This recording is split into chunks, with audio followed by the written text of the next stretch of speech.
Yo, what's up, everybody? Welcome to another episode of Downtime with Downstar, episode 74. And today we have a special guest, Joey Lee from the Chronicles, What's up? aka StickyDilJoe. Thank you for coming, man. I appreciate of course, it. Man. So how was the drive? It was far. Was it? Yeah, it took like 2 hours to get here. No shit. From LA County, yeah. So You never come out this No, way? I didn't even realize you were this far. Because when you say Ventura, I usually think maybe an hour. But you're like deep into Ventura. So Yeah, dude. I think that's what people think is Ventura County, which is kind of like even for like Thousand Oaks, kind of Agora, like that kind of area. But that's the further end of it. So when we got to go to shows and things like that, when you guys got to leave at 7, we got to leave at 5, dude. That shit is rough. I never even realized you were. I mean, you've always been out here. Yeah. Oh, okay. This is where we grew up. So my house is maybe like 10 minutes from here. Oh, okay. Yeah. So Oxnard is the city right before this one. So that's where I'm born and raised, man. And it makes it a little harder when I go to all the events out that way, because just like Ibach. And Ryan says, "Hey, let me have you here at 6:30." I'm like, Yeah. Well, I mean, when I was growing up in San Diego, the drive is about the same. So when I would go to stuff in LA, oh no shit. Yeah, it's about an hour and a half, 2 hours. Yeah. Dude, I've never even been to San Diego before. Yeah, because it's very far for you. Yeah, it's like 7 hours, dude. Yeah, it's super far. We've been thinking about going because my son, he's going away to camp from Friday to like Tuesday. So we're gonna go somewhere this weekend, and we were thinking San Diego, but I don't know how the weather is over there. It's like a little bit nicer. Is it? It's usually a little bit cooler because it's closer to the water. So. Yeah. So you grew up in San Diego? Yep. So when did you end up? So let's talk about that. We were talking before the podcast. Is that you're a pretty mysterious guy? A lot of people don't know. Yeah, I stay in my own lane. Dude, your lane's worked out pretty good, man. Yeah, I've been fortunate. You've built a really good name for yourself in the community. So before we get to any of that stuff, what city did you grow up in?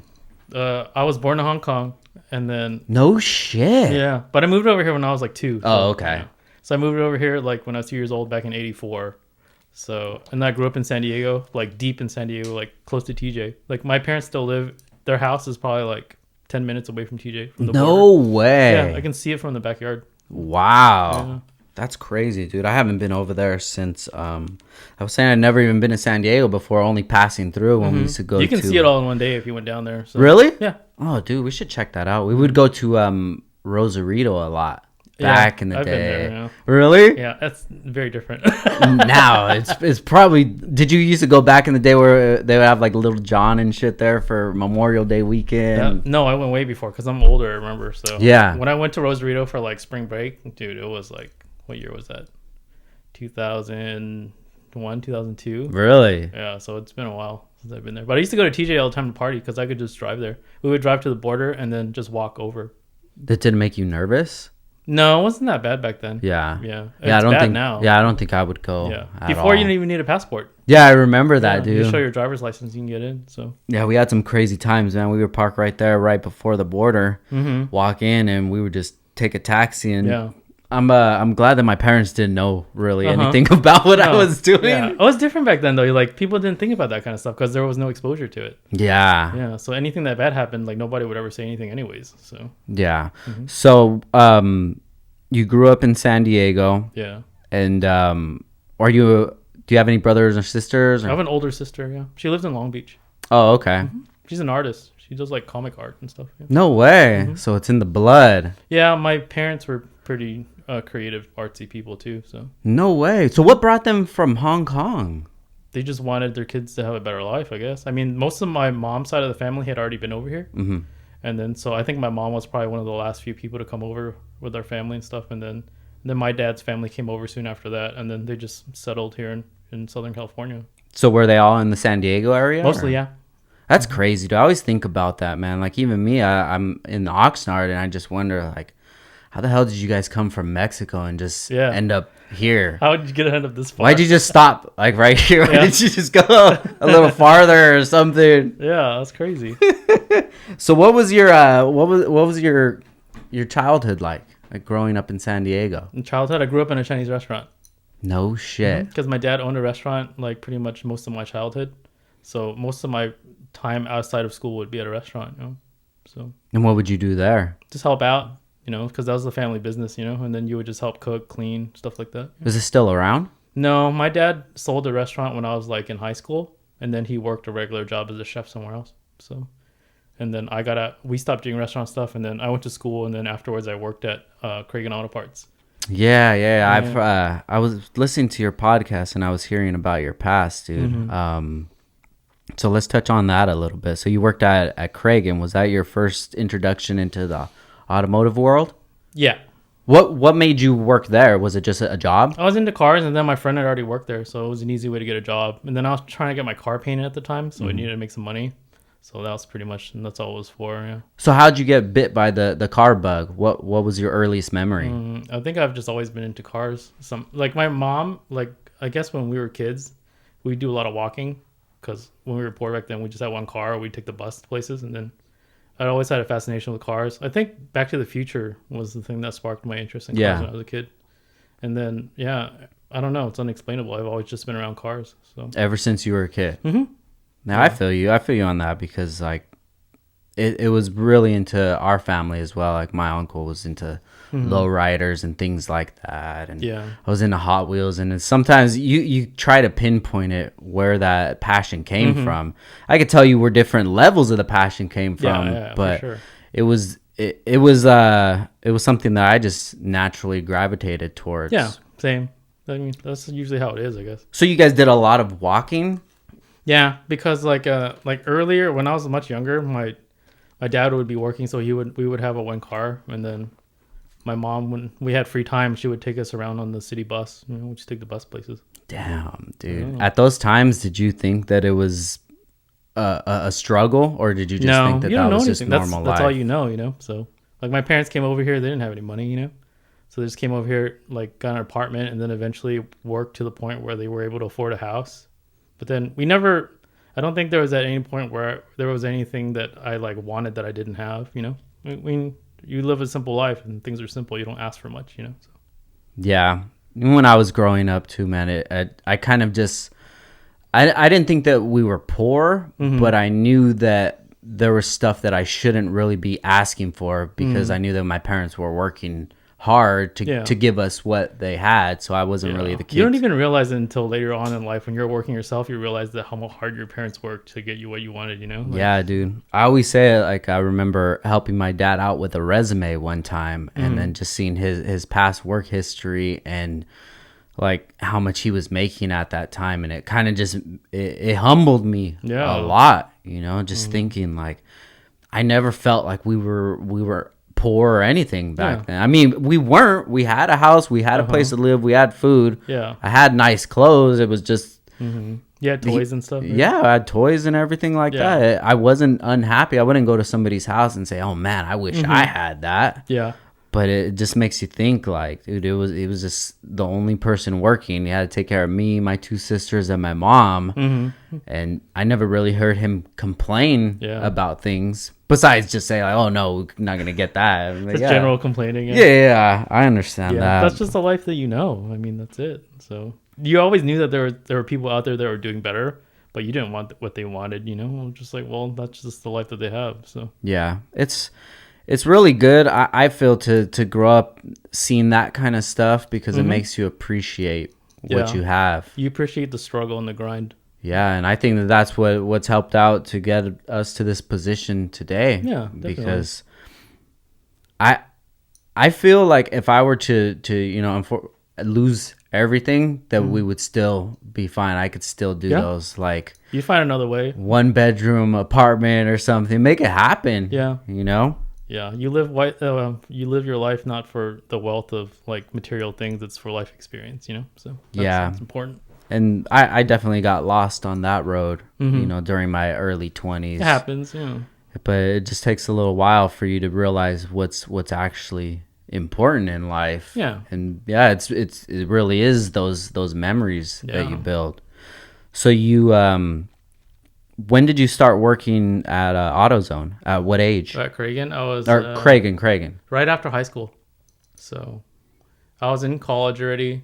Were you you said you had a car already? Yeah. So what car was that? It was like a Toyota Camry. That was your first car? Yeah. Okay. It was my dad. It was like our old family car. Okay. So it was like a hand-me-down. My dad had a 92 Accord, but he liked that car, so he kept it. And then he was driving that to work. And that's the car that I ended up eventually building. So Yeah.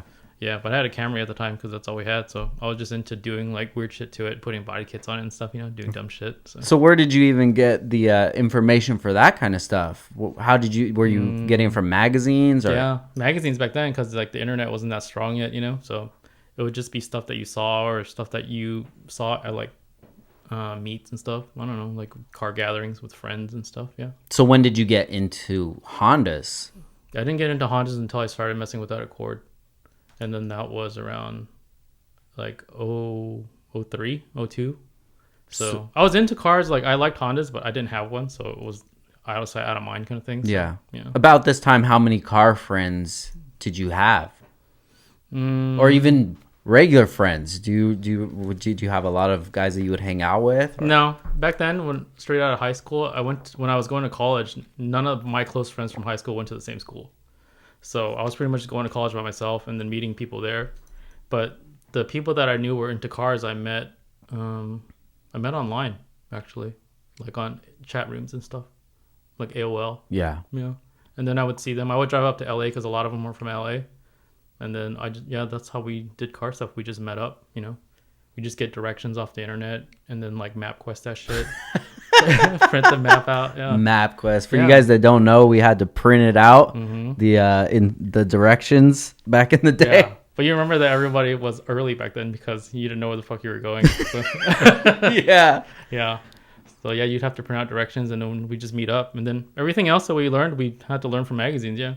So what were you going to school for? Nothing. Just general? I got accepted into San Diego State. I didn't know what to do. I had no direction. And then I got kicked out. I got kicked out twice from San Diego State. I got kicked out once for like not passing a math equivalency test. And then the second time it was for grades because I just didn't give a shit. Like I didn't know what I was doing. So I was like, what am I even going to school for? So why were you going? Was it just a thing that you thought it was? I mean, everybody goes to college experience just to experience it, And then like they hope that when you're going to college, you figure out what you want to do. And then you stay in school for it. But I didn't know what I want to do. I never knew what I wanted to do. Even in high school, I was like, what am I going to school for? Like, I can learn stuff quickly. I'm not dumb. Like, I'm pretty smart. Like, I can get good grades. But it was like, what for, Yeah.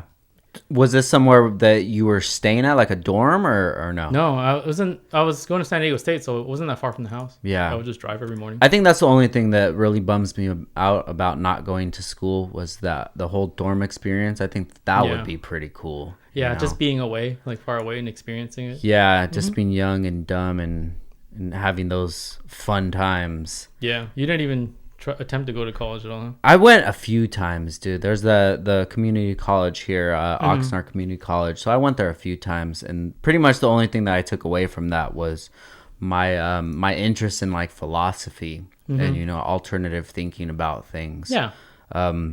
My philosophy teacher, he was really cool, man. It didn't seem like school. It just seemed like talking about different subjects, and I wasn't really used to thinking about things in alternative ways. Yeah. I mean, that's kind of what college is for, right? To open your mind about stuff. Yeah, but then everything else, it was just, you had to buy these expensive ass books, and I was infatuated with money, and I didn't want to give up any money. Yeah. I'm not trying to buy this book for $250. Yeah. Fuck that, dude. Well, that's the thing though. When I got accepted into San Diego State, like my parents didn't have much money, so I got a Cal grant to go. So they were paying me to go to school, and then I felt like if I had to pay for school, I would have took it more seriously. Yeah. But the fact that I was going to school pretty much on a free ride, I feel like, fuck this. Like, I don't even know what I want to do, so why am I going? So yeah. I would ditch class a lot, like all the time, like because I was just like, what's the point of going? So besides going to school, what would you be doing on these days that you're ditching?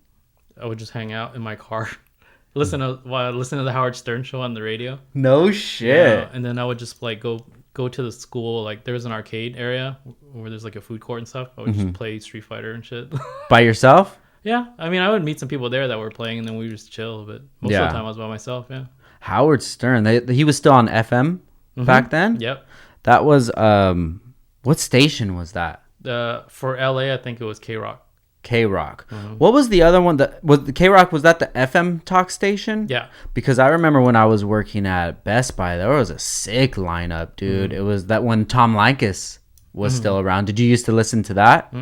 It was like in the morning, Frosty, Heidi, and Frank, and then it was like Danny Bonaducci, and it was somebody else, and then Tom Likas. Are you familiar with Tom Likas? The name sounds familiar. Yeah, dude, he was like super raw, bro. Kind of, I mean, he was more vulgar than Howard Stern. I mean, I don't know if vulgar is the right word to use, but he was pretty bad, dude. It was a good listen. So I think that was my first introduction into like talk radio and that was before the days of podcasts, right? Yeah, dude. Yeah. Those were good times, man, because you would rarely hear somebody speak out of script. Everything that we would see, it would be scripted or watch on the movies or on the radio. You couldn't even say shit on the radio, you know. And that's what's so interesting about the Howard Stern show and stuff like that, because they would just do whatever they want, you know. So. That was the heyday back in the day, dude. Yeah, there's nothing else like it, you know. So really. I heard he's still killing it right now. Yeah, I mean, he got that XM contract, so he can do whatever he wants now. Yeah, so I think he's starting a podcast too, actually. So really, yeah, that should be interesting, man. Because I think he, if I'm not mistaken, he was pretty against the whole podcast stuff. He was. He spoke out against it, but you know, you kind of get with the times too. Yeah, definitely, man. I feel like podcasting is, I mean, it's not in its infancy right now, but in the grand scheme of things, I think that we're still really early on podcasting. Because, like, if you look back at it, Joe Rogan or something, he's been doing it, what, 8, 9, 10 years, something like that. But he's more rare than regular people. Yeah, because his thought process is very different. Just like, you know, out of the norm, I guess. Yeah. Social norms.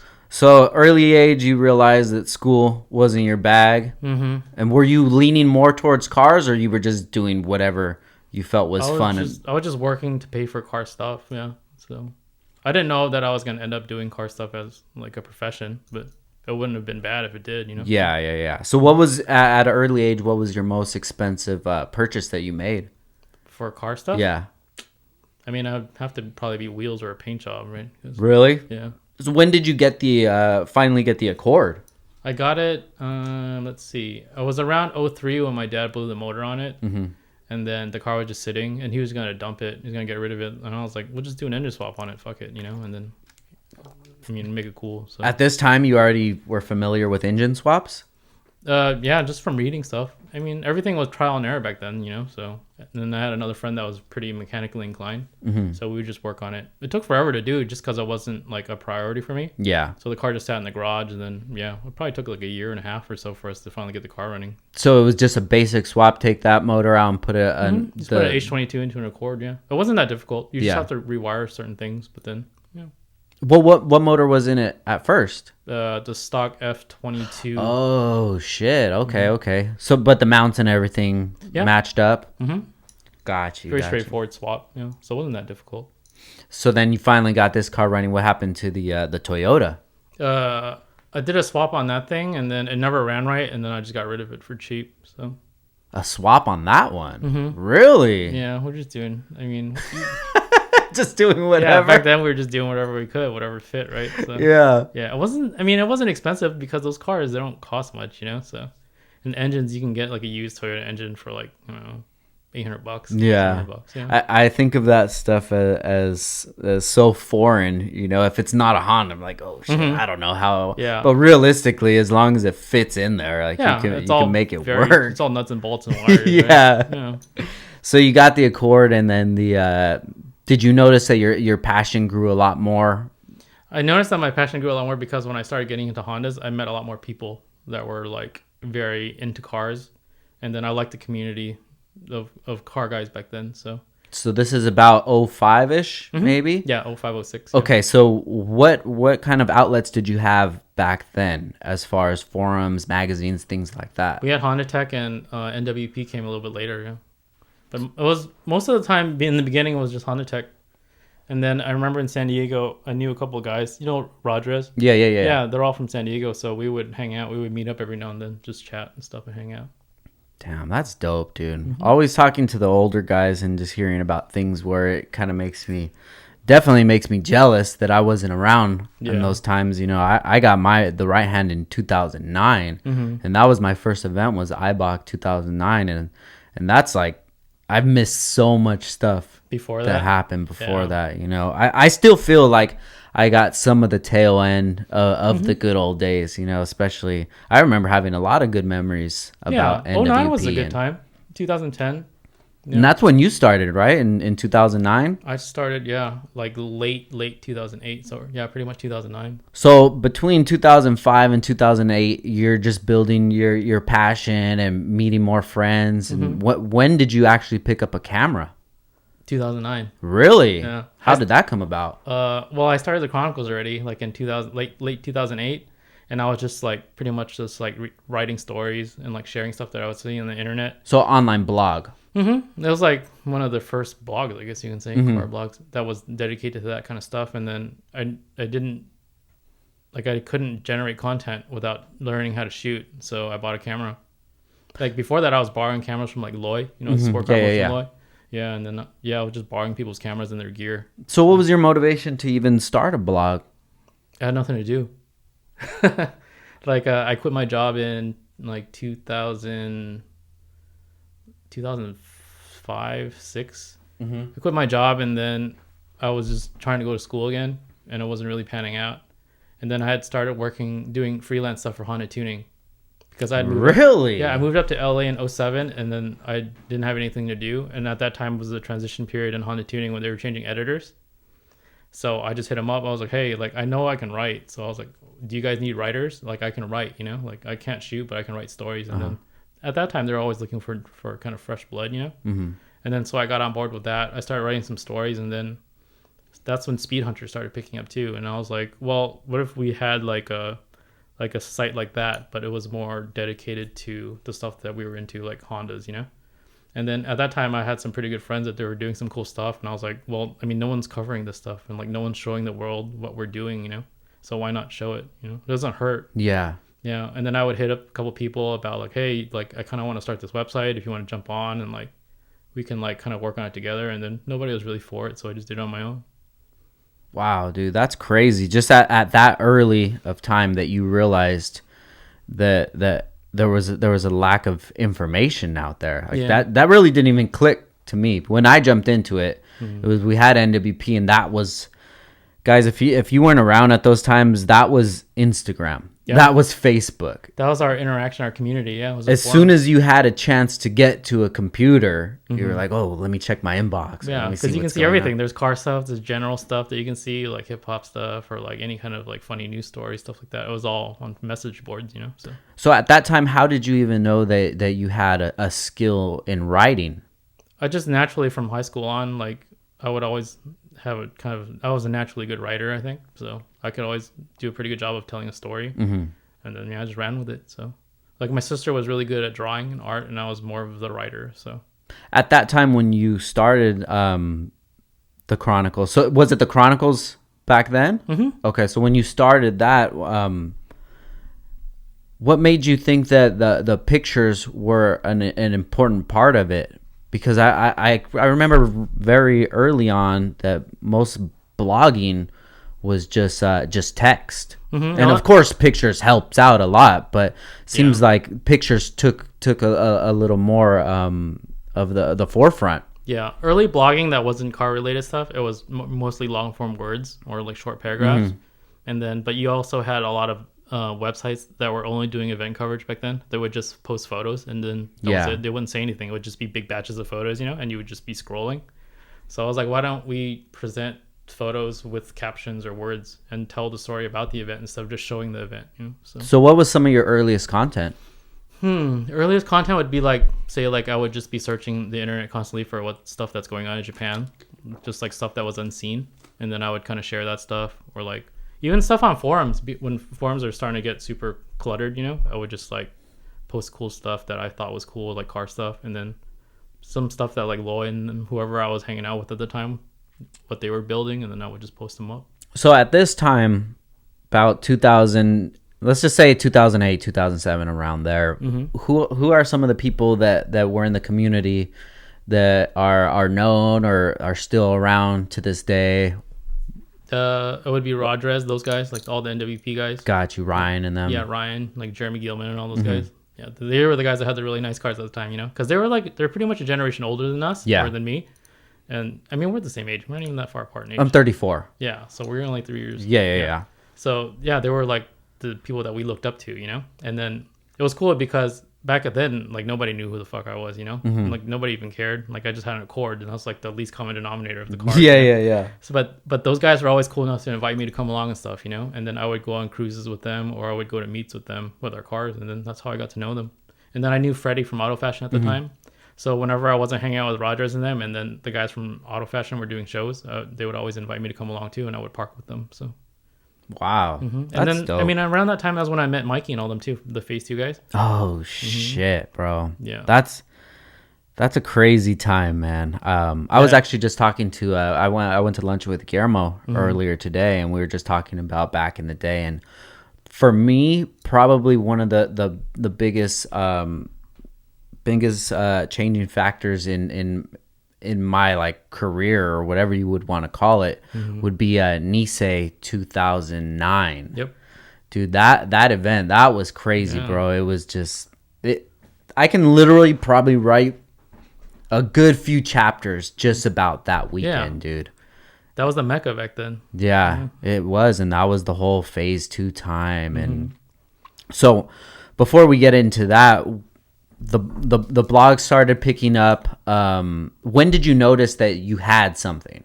That's a good question. Like before I would do daily updates, because every night I literally didn't have anything to do. I didn't have a fucking job or anything, and I was just doing freelance writing, and that would only take me like a couple of days out of the month. So I had a lot of free time, and I would just post random stupid funny stuff. And then like my friends started, like they gravitated towards the site, and then they started sharing it a lot. And then, but I don't know when I actually picked up. I don't know when there was any point when I realized that it was something that was like, you know. Yeah. Yeah. So when you left San Diego and you moved to LA, was that just you or the whole family moved? Just me. It was like one day I was having dinner with my parents, and I was like, hey, I'm going to move up to LA. And then they're like, okay. Yeah. I was like, yeah, I think you should, you know, just kind of like get out of your comfort zone. Because after I quit my job, I was just sitting at home too. I was on my computer. I wasn't really doing anything. I had some money saved up just because I didn't spend my money on the car stuff. Like I didn't buy shit. Like, I wasn't into anything else. And then I just kind of sat at home, and then my sister was living up here in LA because she was going to art school up here. And then she was just like, why don't you try coming up here and give it a shot, you know? And then, yeah, like that was probably the biggest life-changing move that I had made back then in my 20s, was moving up to LA. And who'd you live with? My sister. Really? That's dope. Yeah, my sister had a 1-bedroom apartment in Pasadena, super small. And then she was like, you can just live on the couch until we get a bigger place. So yeah, she had a lot to do with my, I guess, like personal growth back then, because she literally gave me a place to live. Yeah. You guys still have a really good relationship to this day? No, we're kind of like, we've gone apart just because like she's always busy doing, like she pretty much does the equivalent of what like we do when we travel for different car shows. Got you. She travels all over the country for like comic conventions and stuff. So yeah, she's pretty busy. But yeah, I lived with her for like a solid like 3 years. Wow. And would she ever give you shit like, hey, you gotta go do something? Or... Never. She wanted me to go back to school. That was like her I think she still presses me on it. But I was like, I already figured out what I wanted to do without having to go to school, you know? So I would have been going to school for the same thing. And then, so yeah, she was always pretty supportive. She's kind of the one that got me into magazine writing, actually. Because when I was a kid, like, I mean, we had magazines. That was it, you know? Like, how else were we going to see car stuff? And then I would collect, like, Motor Trend, Car and Driver, Road and Track magazines, or, like, I would have, like, uncles that would be into cars, too, and they would give me their old magazines, and I would read magazines. That's probably what got me into writing, too. And then I guess my sister always knew that I was into magazines, so she would be like, why don't you try being a magazine feature writer, you know? And then I just didn't know how until that opportunity came up one day randomly, so... Yeah. Dude, it's crazy to see how, like, where you're at now and where things have come from, you know? It's crazy to look back. Yeah, because, dude, we get caught up in so much stuff, and all these years, it just blurs together, and it's just like, okay, cool, we got to go do this, got to do that. Auto salon's coming up, we got to do this, you know? But you really don't get a chance to just sit down unless you have those long-form conversations. And then it kind of just brings back those memories to you. Yeah. which a lot of the time to me it feels, it might sound weird, but it definitely feels like a form of time travel. You know, especially if you're with somebody who shared that memory with you. You know, you can only think of so many things and so many highlights. Yeah. But then when you start mixing them with that person and you cook together the whole story, you're just like, wow, dude. Because there's always missing pieces because you always forget stuff, you know. So I can remember exactly where we were at, dude. Even like I was saying, we'll get into it. The Nisei, 2009, man. Yeah. That was when I first got the right-hand drive. I barely got it in January 2009. I got it from G-Speed. And then I shaved it and built it for maybe a few months. It took me probably to like mid-April or something like that to get it running. I mean, where did you get the inspiration to do all that stuff to your car back then right away? That was from NWP. You know what car? And it's funny because I can actually pinpoint that. It was that right-hand drive EG, the silver one, that Funhouse. When I seen you probably know the picture. It's a picture of his engine bay. It has like the bend and strut bar on it. When I seen that, it didn't even register to me that car was able to run. Said, how the hell does this car even run? It doesn't have anything in the engine bay. And if people are listening now, if they look at that picture, you're gonna be like, oh my god, get rid of this, get rid of that. You can do this, do that. But it wasn't like that back in the day. And even the cars that were popular back in the day, such as Mikey's or something like that, they were clean and they were all done and detailed, but they didn't look like that. That picture, for some reason, everything just fell together so perfectly with that build. And to be honest, I don't even know what the rest of the car looks like. I just know that one picture. You just remember the details. Right? So when I started, Raul's the one who actually got me into Hondas. Raul from Checkered Sports. I worked with Raul's him. A good guy. He's a super good dude. I worked with him at Best Buy in Northern Nevada. Oh, really? Yeah. So super random, dude. I ended up moving to Nevada in 2004 because my parents wanted to move out there. That was when houses were really expensive here. And you could get a lot of money for your house. So they ended up selling their house and they told me, hey, do you want to move to Nevada with us? Because I was already 2004. I was out of high school, so I could have stayed by myself if I wanted to, but my dad said, if you move with us, I'll buy you a new set of wheels for your Chevelle and tires. And I said, fucking let's go. So I'm out, dude. So I moved to Nevada and I chilled for a while because my dad he realized that my whole life had to change because I have no friends, I didn't have anybody out there, so he let me chill for a little while. I come from the typical like Mexican family where you're either gonna go to school or you're gonna work, or you're out of here, you know. No chilling or anything. So after maybe like 6 months or so, I decided to apply at Best Buy for car audio because that's what I was into. And I pull up to the install bay and there's a CRX outside. And Raul, he's the lead installer right there. So I go inside. Hey, I'm here for my first day. They introduced me to him. And then we just clicked. And I had my Chevelle back in the day, and that's what I was into. I was into muscle car, and I thought that Hondas were just a joke. You know, the Hondas are slow as hell. I used to street race out here and smashing the Hondas all the time. You know. And then he would always be on the computer checking, oh, I just sold this. I said, oh, what is that? You know, so I just naturally, you're hanging out with somebody for 30, 40 hours out of the week. You're going to gravitate towards what they do. And that's how I got into Hondas. And it was like a life-changing experience that you didn't know was happening right before your eyes. Not even knowing it, dude. like right now, this could be something that in the future you look back and like, damn, I can't believe we were doing the podcast in that little studio or whatever, you know. But it's just you gotta. I think it's that you have to take those opportunities when they come, and then you see what they turn into. Because I could have just very well been like, oh, Hondas are stupid, you know. I don't want to look at that shit. But I was just interested, and then I would go on the forums, and then at nighttime I would go on, and I would probably just message him because this was back in those days where you were on instant messenger.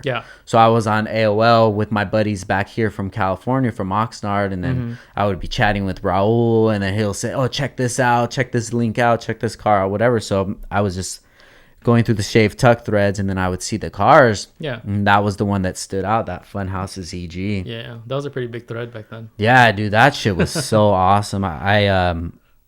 I wish that all that content was still around. Right. Not even from the what we just lost a year or 2 years ago, but like the first wave of things. Remember when the server crashed? I don't even know what year that was, but yeah, that was like 2011. Dude. Like that. So everything before from 2000 whenever to 2011, all that content that was gone, that's literally a history book. Yeah. That's gone.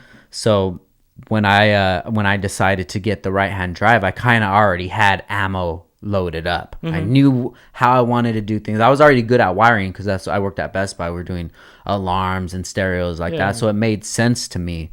So when I got the car, I hit the ground running, man. As soon as I brought the car home, I started tearing everything out. And you can ask Raul, I'm fucking bugging him, hey, do we need this bracket, taking a picture and sending no, chop it off, do this. Was the car pretty beat up when you got it? All right. No, dude, the car was in super good condition, man.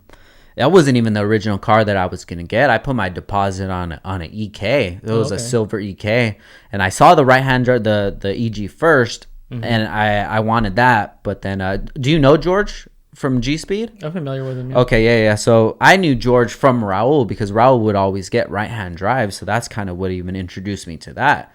So I built a relationship with George, and I put my deposit on the EK. Yeah, he was bringing in a lot of really cool stuff back then. Really cool, dude. Like now VIP cars and stuff. We were like, what the fuck is this stuff even doing here? Dude, looking back now, yeah, I'm just like, damn, he had a lot of good stuff back there. But I mean, hindsight, you don't know what was good back then. You know, it was just well, I don't want that car. You know, there's a lot of cars still floating around there from G Speed. Really? Yeah.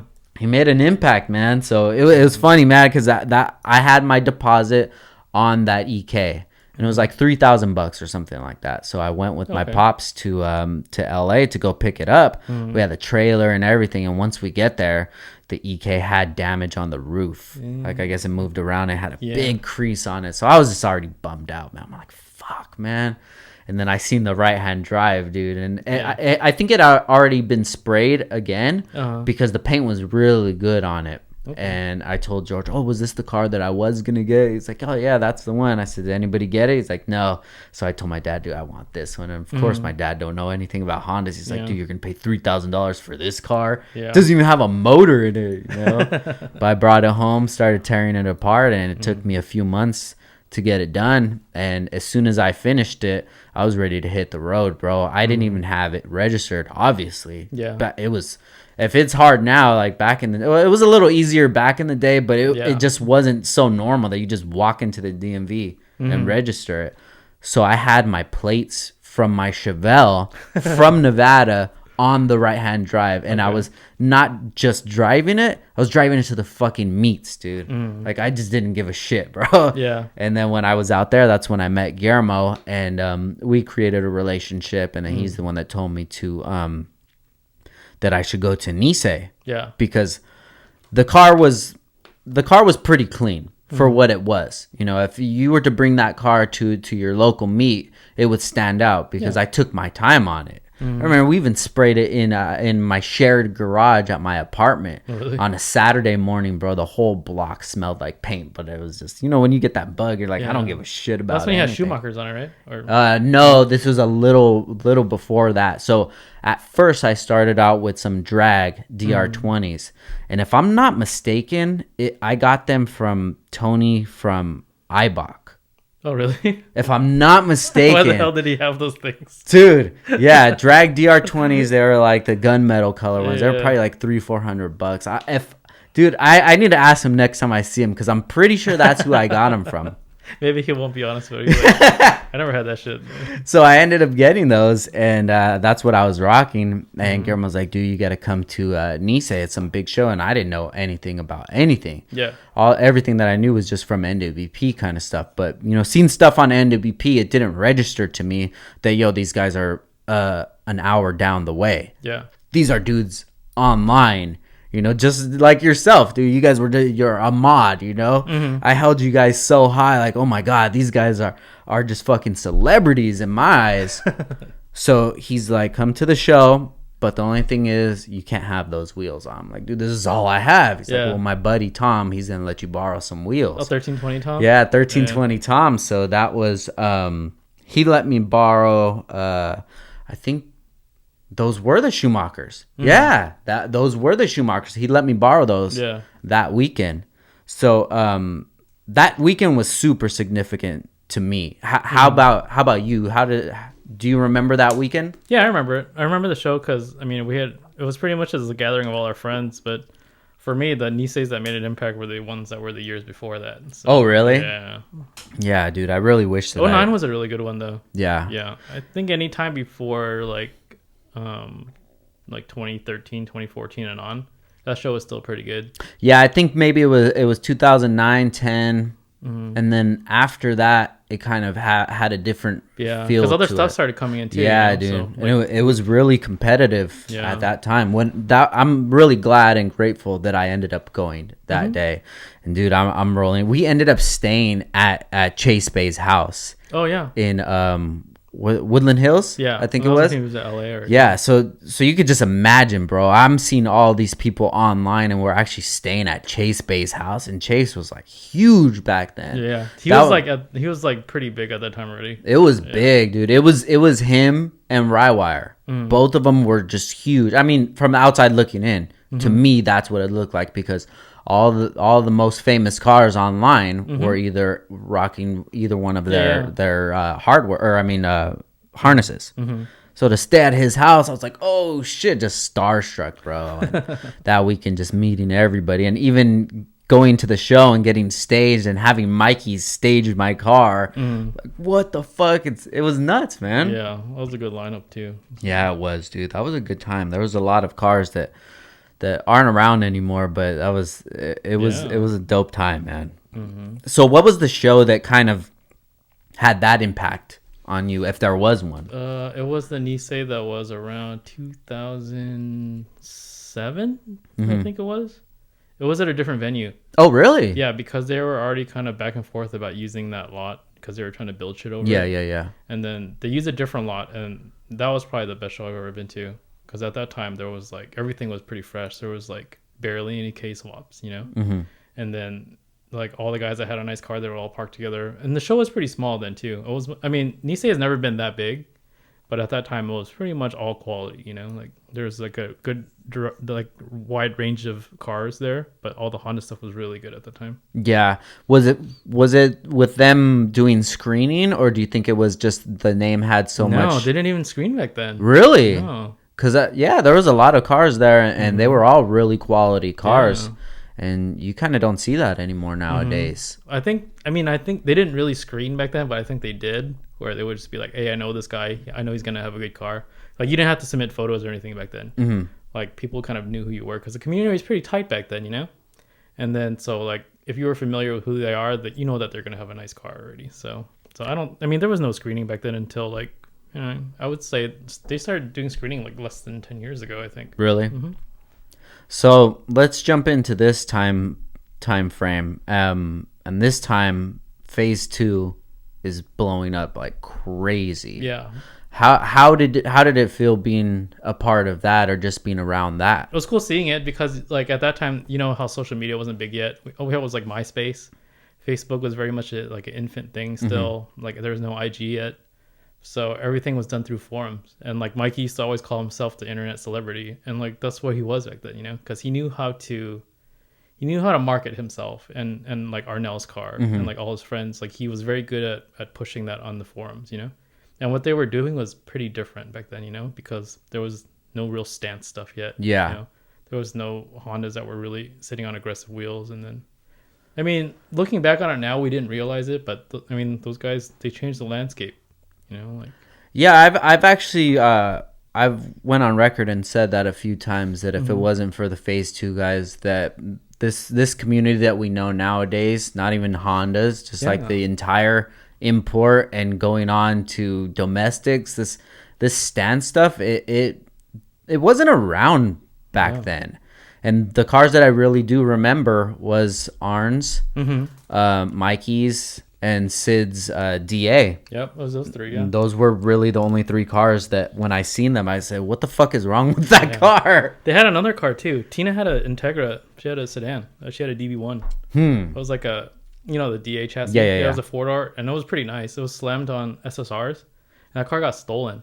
No shit. Otherwise, I think their car would have became something pretty cool too. But yeah, I got stolen. They never found it. Wow. Nothing. Yeah. So how did you end up meeting these guys? I met them because I was hanging out with these other guys from a car club called Superstar. Mm-hmm. They're still around, I think, but I mean the members are different now. And it's like a smiley star kind of face. Yeah. It's like okay, got you. Yeah, I know. And then it used to be run by Ron, but Ron passed away last year. So yeah, I met Mikey through them because Mikey was hanging out with Superstar guys at the time, and it was kind of weird because I wasn't from San Diego and he's from the Valley. Mm-hmm. But then like I would still see them every now and then just from hanging out because I had my Accord up until 2007, and then around that time was when I started hanging out with them a lot. Like I would come up to LA all the time just because there wasn't that much car stuff going on in LA. I mean in San Diego, Mm-hmm. so I would have to come up here to do stuff. Yeah.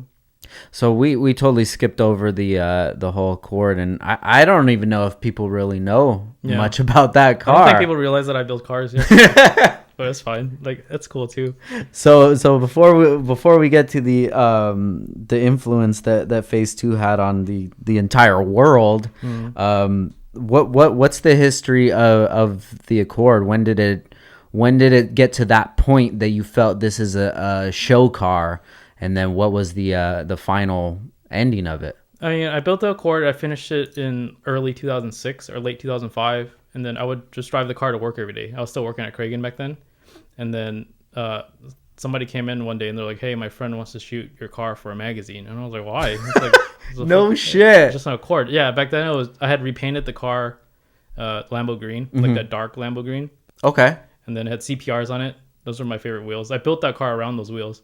Really? Mm-hmm. And then like I had bright seats, like bright interior, like the swap. The bay was okay. Like I had sprayed the bay myself, and then I had done like a minor tuck to it just from stuff that I saw on the internet. Yeah. Just doing my own wiring. This is really bad. Yeah. Like my engine harness was just all brown wires. Every wire is the same color. Brown wire.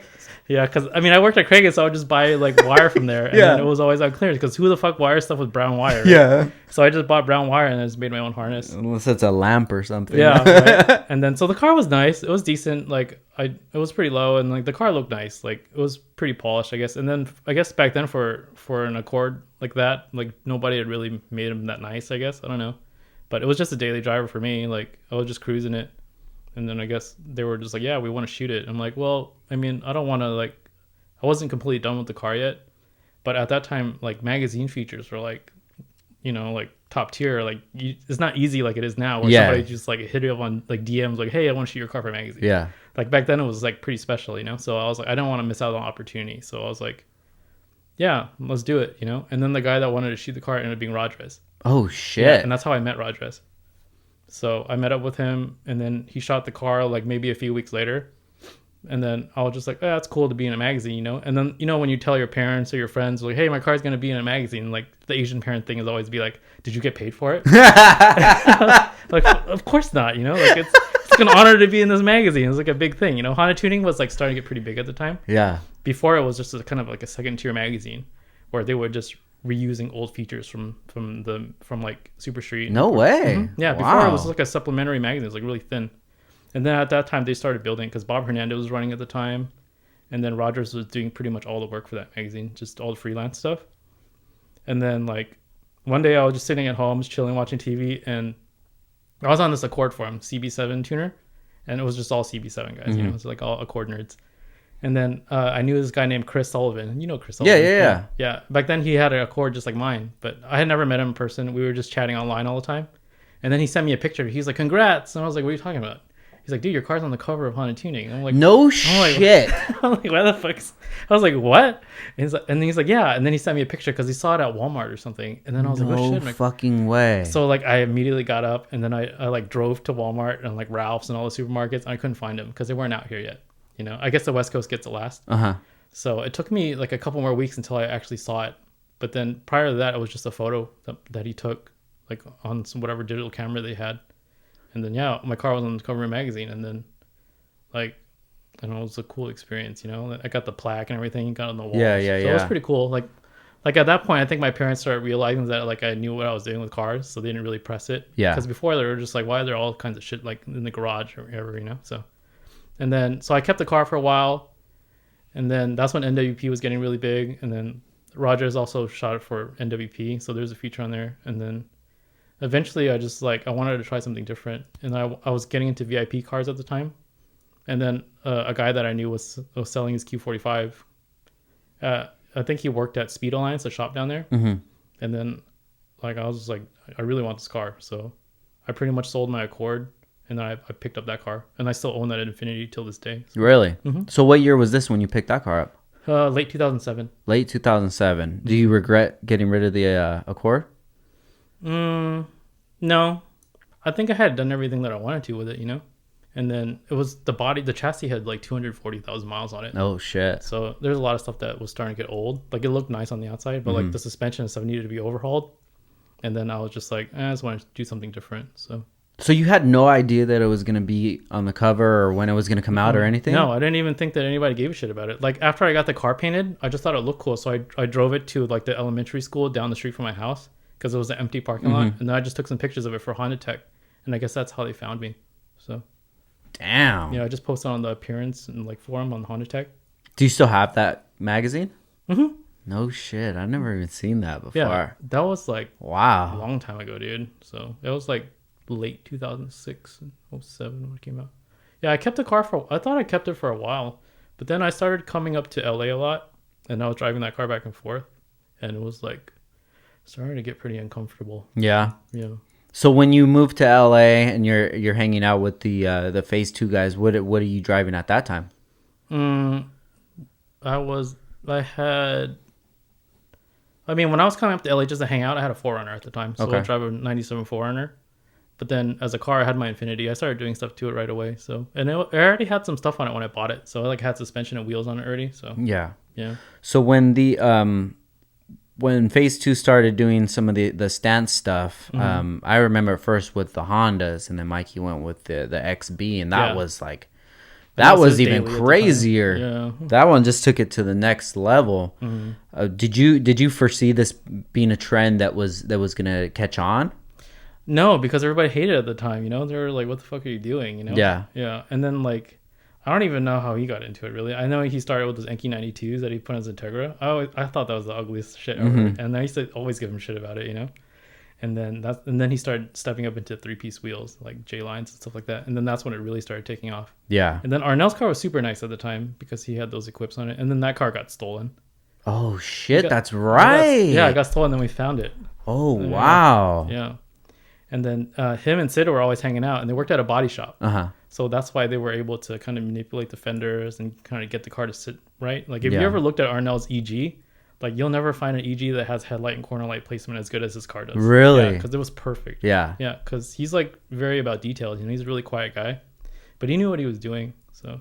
I mean, remember his engine bay? Like, at that car's peak, it was pretty amazing. So. Yeah, I think the engine bay that a lot of people remember is the colored one. The multicolored the multicolored one. But after that, it was really nice. Yeah, dude. When I think it was Eibach, like Summer Nights or something, when he had the ITBs and all polished out. That was a really, really, really good look, man. Yeah. I've even contemplated like doing like a tribute build to that one. That car's still around. No shit. Yeah. My old shop in Hawaiian Gardens, there was another shop next door to it.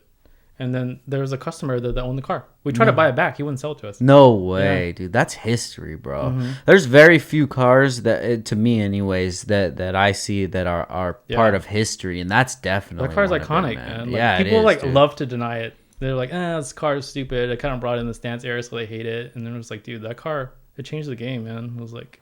It really did, man. Especially with engine based, not even the stance stuff. Just think about the engine based stuff that was going on back then that Arnell was doing, you know? Yeah, yeah, because he was kind of at the forefront of all that stuff. It was really trial and error with a lot of people, and that's where it was a good breeding ground was the NWP. But there was always guys that were pushing it to the next level, and he was definitely one of them, man. Because Mikey had the turbo bay, he had the gold bay at the time, and then like that was a pretty cool setup. It's just a turbo kit was just kind of like run-of-the-mill turbo stuff. It wasn't anything great. You just wanted it for the look, you know? Yeah. And it looked good. And then that's when Arnell had the ITBs. And I think those are Rogers' old ITBs. Oh, really? I think they're Ace Sport or something. Dude, it's crazy how all this stuff just like gets recycled. Parts are just circulating. Yeah. Even the car, the Heavy in the Streets EG, that's Ryan Hegner's old EG. That was Ryan's car, and then it became the Circuit Hero car. Circuit Hero, yeah. I've been trying to get pictures from Ryan of that car. Yeah. But I don't know if he still has them or not. Probably not. But I don't think he took very many pictures anyways. He's not the type. Yeah. Back then, especially back then. So. But yeah, I hope that it still continues on after I get rid of it. You know, I love seeing that stuff. Yeah. Even that the Integra that I had. Yeah, Noops. The Noops. Yeah. That one's still around too. It was just at iBach. Yeah, which was Is the base super still crazy. Yeah, it's still cream.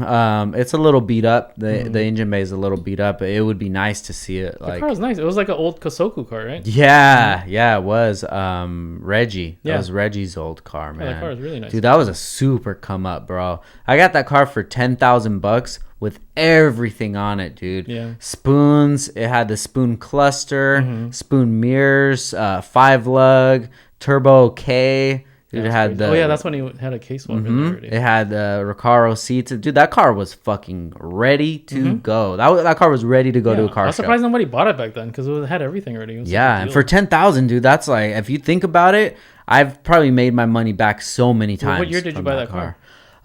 2012. If I'm not mistaken, I bought it New Year's Eve, 2011, 2012. Okay. I'm pretty sure I did, dude.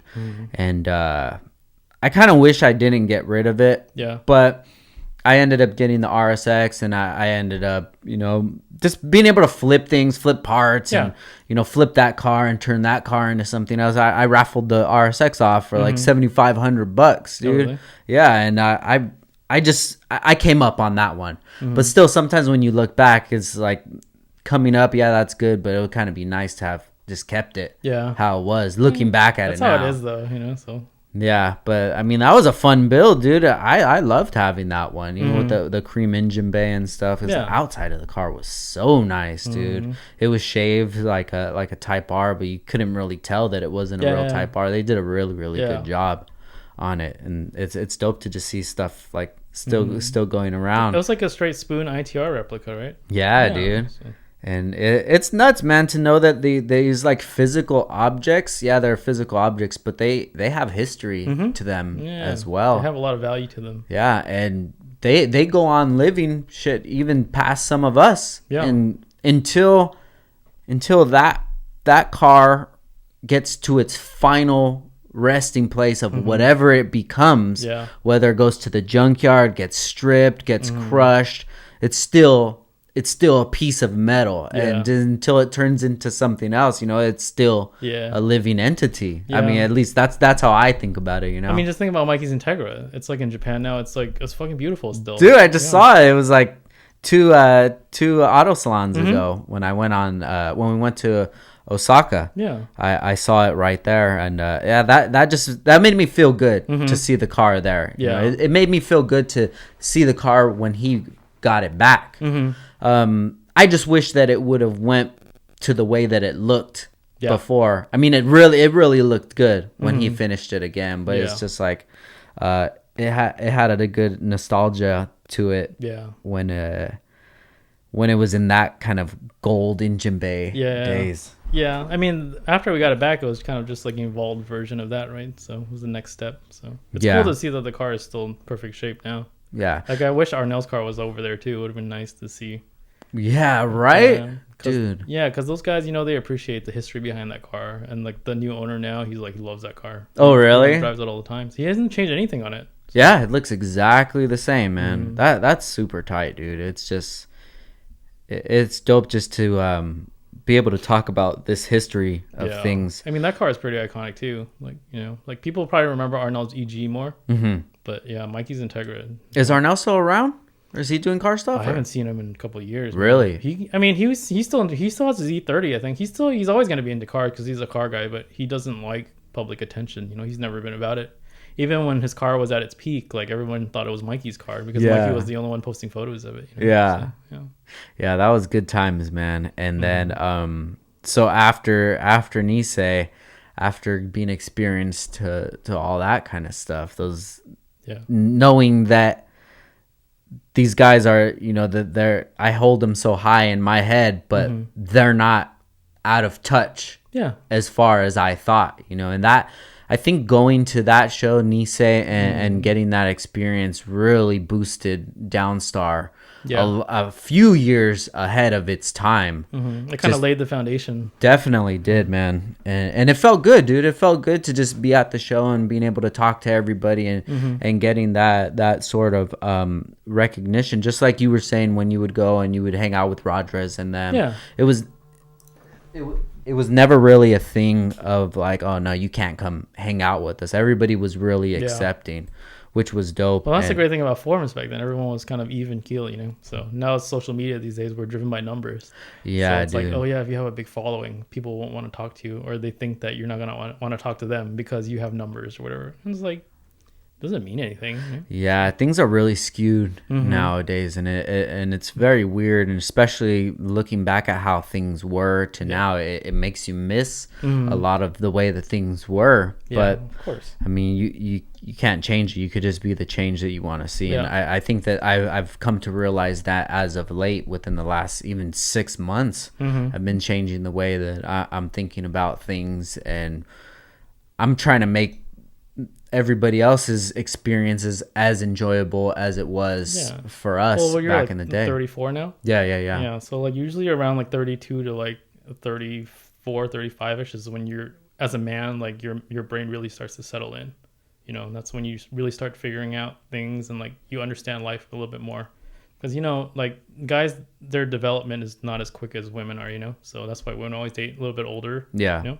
So girls will probably figure out around 27 to 30, and then guys, they're usually around that age when they start really starting to settle into themselves. So that's probably why you're feeling that way. Yeah, I've definitely noticed that a lot, man. And I've noticed that the impact that I do have and the voice that I do have, that I can use it for good or for evil. And I think that a lot of time in the past that I didn't take the high road, and I went through a lot of lessons that I didn't necessarily have to learn, that, you know, that have still made people think of us in a certain way from how we handle things. Because they're all like emotional reactions. Yeah. A lot of it is that you're right. Of course, it's just emotional, you know, especially having people attack us for what we do, and you know, just to belittle the things that we're doing.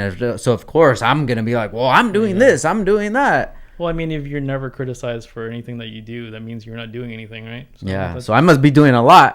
Because of the territory, So I know you've gone through a lot of that criticism. You seem to be able to handle it a lot better than I've handled it. Yeah, I mean, I think I've always been pretty chill, like, throughout life, so, like, not very many things bother me. Yeah. But in the beginning, of course, when you start hearing shit, you know, like, people can say it, like, there are 1,000 people who can say nice shit about you.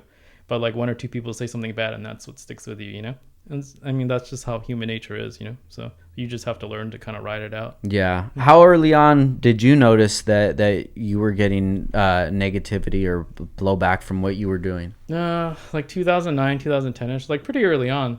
Just because, you know, we were doing something new at the time, and then being outspoken on the internet gets you in a lot of trouble. Yeah. Definitely. Especially back then, because, you know, people like weren't prepared to hear that kind of stuff, you know?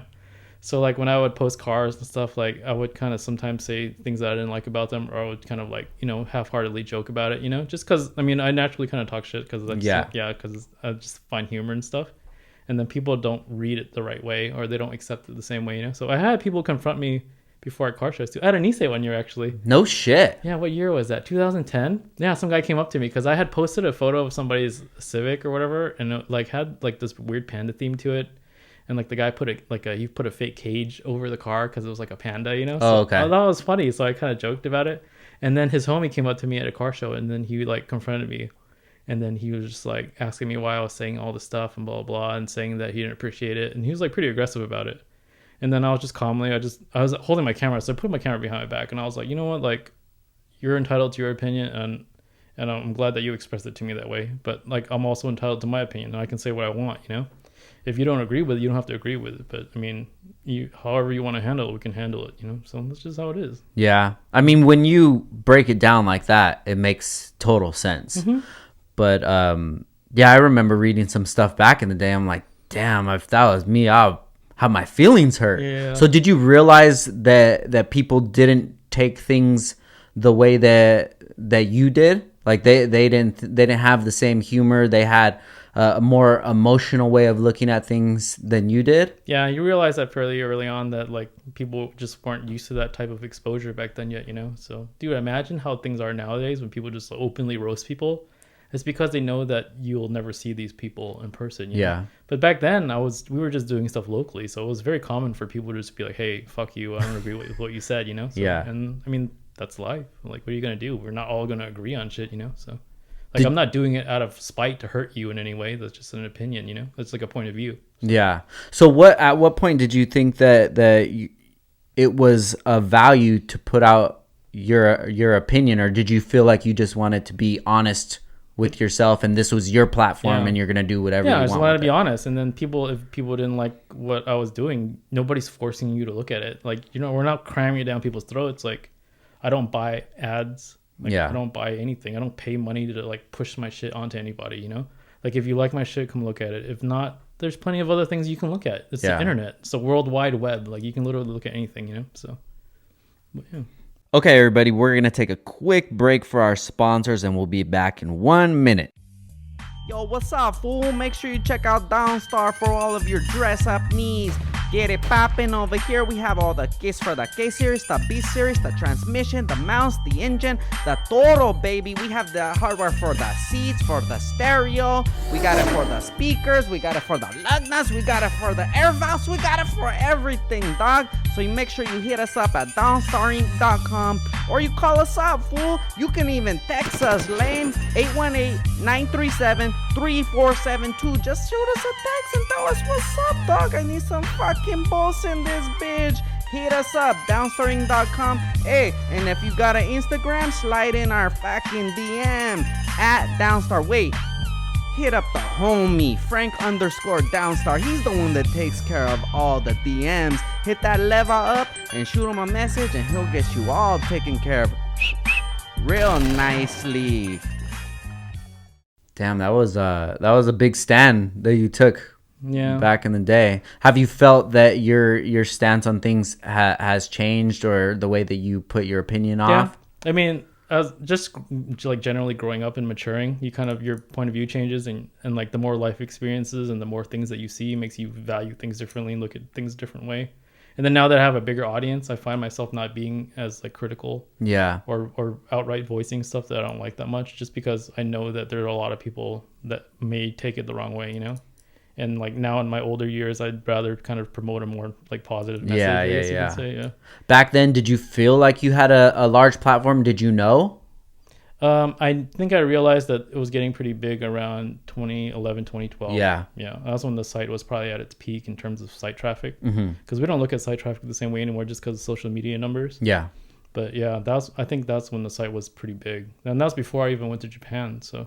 Yeah, and that's when we went to Import Alliance in 2011. I remember there was like a huge blowback from that too, because in the beginning I was kind of talking shit. I was like, hey, we're gonna go out to Nashville, like let's see what you guys have, you know. And then everyone was like, you know, our cars are nice too, and blah blah. And I was like, if you want to come out, we'll show you what we're all about, and kind of, you know, just general stuff like that. That was cool, man. I actually want to talk about that, because that's a memory that really that I kind of forget, that a lot of SoCal guys ended up going out there. Yeah. But before we get to that, it's just like I think that people don't realize that this whole scene and community, it's from out here, so it's natural that our cars are going to be a lot nicer. Yeah. And before the internet, or before social media was popping, or before, you know, that people that can actually get parts just overnight, or what have you, you know, it's we definitely had the advantage here, because I remember even, you know, going to the shows 2009, 10, 11, and then when I started going out to the East Coast, to the down south and things like that, they were behind times a lot. It broadens your horizons once you actually step foot. It definitely does. So going to Import Alliance, I think my first Import Alliance was 2010, summer of 2010. There was very, very few cars that could even compete with anything from SoCal. And they didn't realize that back then, though. They were just like about what they were doing, you know? Yeah. So when you said it, they wouldn't agree with you, or they wouldn't believe it, you know? And it's really hard. It's like you were saying about the car. You have your opinion, I have mine, but it was the real opinion. It's like, dude, the cars, you wouldn't know if you have never been to an Eibach or a Nisei or something, you would not know the quality of cars. Yeah, well, in the 90s and like the early 2000s, we didn't even look out that far because you know how there was no internet or any way of really seeing that stuff. So the beef back then was NorCal, SoCal. So guys were always beefing with who was building better cars. And just imagine that, you know, all the cars are pretty nice already, you know? And then our foundation is actually like built entirely differently than guys out there too, because we had import schwaf since like early, like mid 90s, you know? So we have always had a core group of car guys that like set the standard and knew what they were doing. Whereas people out in different areas, all they had was like Nopi Nationals or something, you know? So they never really had like a good starting point. So they developed differently. So, and then we have to appreciate that too. So. Yeah. Fast forwarding, whatever, 10 years later, the competition is fierce. Yeah. Everywhere around the U.S., all these shows that I go to, I just got back from H-Day in New Hampshire, and you see cars over there, and you're like, this. It's not that this is a SoCal car, but this can compete with a SoCal car. Yeah. No problem. You have to, like, you can kind of grade them, like, but you can't do it on the same scale. Yeah. Yeah. But I mean, the internet, man, it changed everything. It definitely did, man. So how much do you remember about that trip from Import Alliance? Dude, I remember everything. Who was it that ended up going? I know it was you, Rywire, David, Big Mike. Yeah. And so that was it. You guys all traveled together? Okay, so how did that go? Well, we originally had planned to go, and then I knew Ryan and David wanted to go anyways. And then, like, for whatever reason, my flight like got canceled or something like the day prior, so like I had to rush to find a flight, and like I literally got to Nashville like maybe 8 hours earlier than I had planned to, because they threw me in a red eye because for whatever reason my flight got canceled. So earlier, not later. Yeah, earlier. Oh, okay, cool. So I had arrived before David and Ryan and them, so I was the first one there, and then I think I met up with Jay when I first got there, Jay Thamavong. Oh yeah, that's my boy Jay. Yeah, and then I was hanging out with those guys for a little bit, all the PGK guys. Jay was the ambassador. Yeah, I say when he moved out of Atlanta, the scene died out there. When he went into retirement. Yeah. But he golfs now, so he's legit retired. Yeah, he's legit retired. Shout out to Jay. I love Jay, man. And like stopped caring about car shit. So, yeah. But so you met up with Jay out there. Yeah, and then he he drove us around and fed me and stuff, and then until David and them showed up.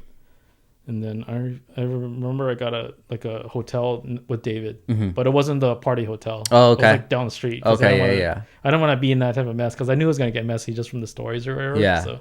And it definitely got messy. So. Yeah, that was the worst that it's ever been. Yeah, that show. People were like throwing bottles and shit at people.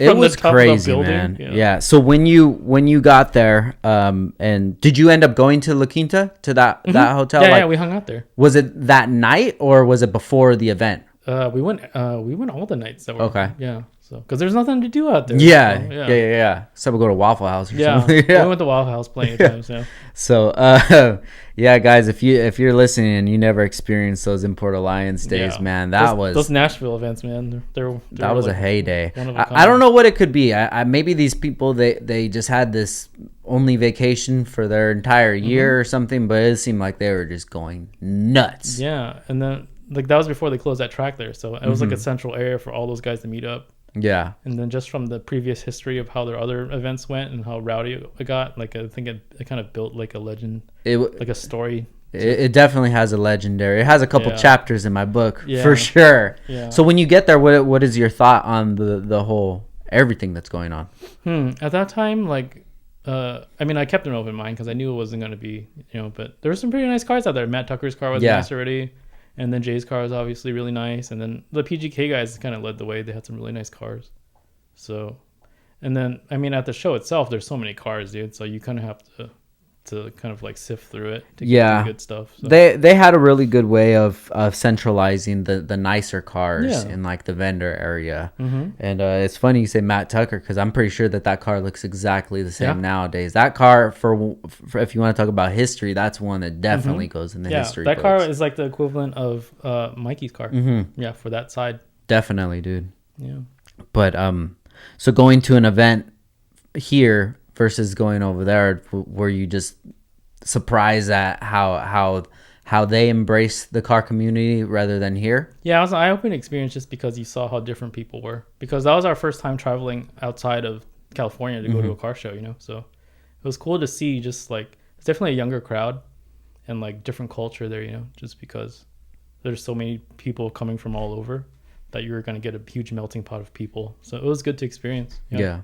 And even the racing that they had right there on the freeway. Yeah. Oh yeah, with the cops watching and everything. Yeah, dude. Yeah, it was nuts, man. I don't know what ended up happening that weekend, but I think everybody just said, "Fuck it, this is gonna be the last time." Yeah, that was the last one, so they're just like balls out. Yeah. Like, let's burn the whole fucking place down, right? Yeah, dude. I remember the fire alarm just didn't stop going off. It was going off the whole time. Fire extinguishers on the floors, throwing out like TVs and microwaves and shit. And I was thinking, like, guys, why would you do this if your credit card's on the room? But for some reason, they just took cash for the rooms. Yeah. And that was really stupid of them to do that. I mean, because they'd probably never get anybody staying there ever until that time of year. Yeah. So it's the same reason probably why H2OI happens. Because that area, they don't get any type of tourism. So you take what you get from it, you know. So that was your first time traveling to a show outside of California. What was your next experience after that? After that is when I started going on the Wekfest tour. Got you, dude. I wanted to get into Wekfest also. Maybe you remember this. I think it was Big Mike's birthday in a pool hall one year, 2010. Do you remember that? Yeah. There's that picture that's going around. I don't know if you're even the one that took the picture. I don't know. Someone took it, but there's in front of the pool table, and there's maybe like 30, 40 people in there. No, that wasn't me. No? That's an iconic picture right there, man.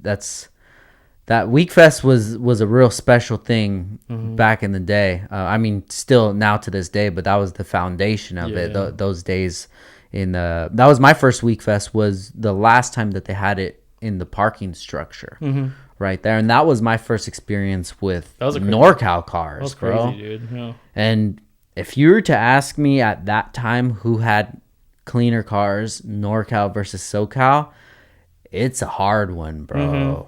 Those guys up there had some very nice builds. That was the cool thing back then, though, is because competition fueled growth, you know? Now it's a little watered down and diluted now. So you don't get as much of that, you know? It didn't seem like much hatred. It seemed like competition, but it didn't. Competition. Yeah, friendly competition, right? Yeah, it didn't seem as negative as it does nowadays. Yeah, and if there was, you wouldn't hear it because there was no social media for people to talk shit on, you know? Yeah. So going to that event, and then the next year, the Fort Mason, dude, Fort Mason ones were insane. Yeah. I don't even know how they ended up dealing with those lines outside. Yeah. Bro. It wasn't even a line. It was like a mosh pit. And then you got to get through here. Yeah, it was organized chaos, dude. Like, I heard people back then were like flying out from New York and they couldn't even get into the show. No the line way. Was so long. Yeah. Oh, that's why we stopped doing them there, because that venue is like, it's super nice venue, but it's too small. So yeah. So now I know that you and Ken have a really good relationship. When did that relationship start to come to fruition? It definitely grew like to its peak now, where we're really close because he moved down to LA. But before that, Ken's always been around because, you know, he's ATS. Ken's EP3, remember his gold EP3? Yes. He was like the right-hand drive converter. That was the first car that I ever wrote a story for in Honda Tuning. Oh, wow. Yeah, so we have a lot of history there. So how did that even start, where you would write a story? Do you have to contact them and have a phone conversation? Yeah, I hit up the editor at the time who was taking over because he wanted a fresh start with new staff and everything. And I was like, hey, you need a writer? Like, I can write. And he's like, well, send me a sample and then I'll read it. And then if you're good, then we'll use you, you know? And then so I wrote a sample, sent it in, and then he like made some corrections on it. He's like, yeah, I'll start sending you work. So like I would just look in my email and he'd be like, hey, you need to write a story on this. Like, here's the specs, here's the photos, and then create a story out of it. Contact the owner, like call them or email them, and then that's how we did them back then. Yeah. So that's where your guys' relationship started at? Yeah, it started because, well, he was with ATS, so we would always do a lot of stuff together because I would hang out with David, and then he had a close like friendship with the ATS guys. You know, it's because DPK and ATS were always together. So I was hanging out a lot with David at the time, and then that's how I got to know the ATS guys. And David lived out there still? No, he was down here. He would just always drive up because they were close, you know, because they had their whole, like, even their two car crews were always linked together, you know? Yeah. I remember that. And that was like when the dipped parts is that what it stands for? DPK? Part? No, DPK actually stood for Drop in Panties Crew. Oh, shit. Yeah. That was like JP's thing.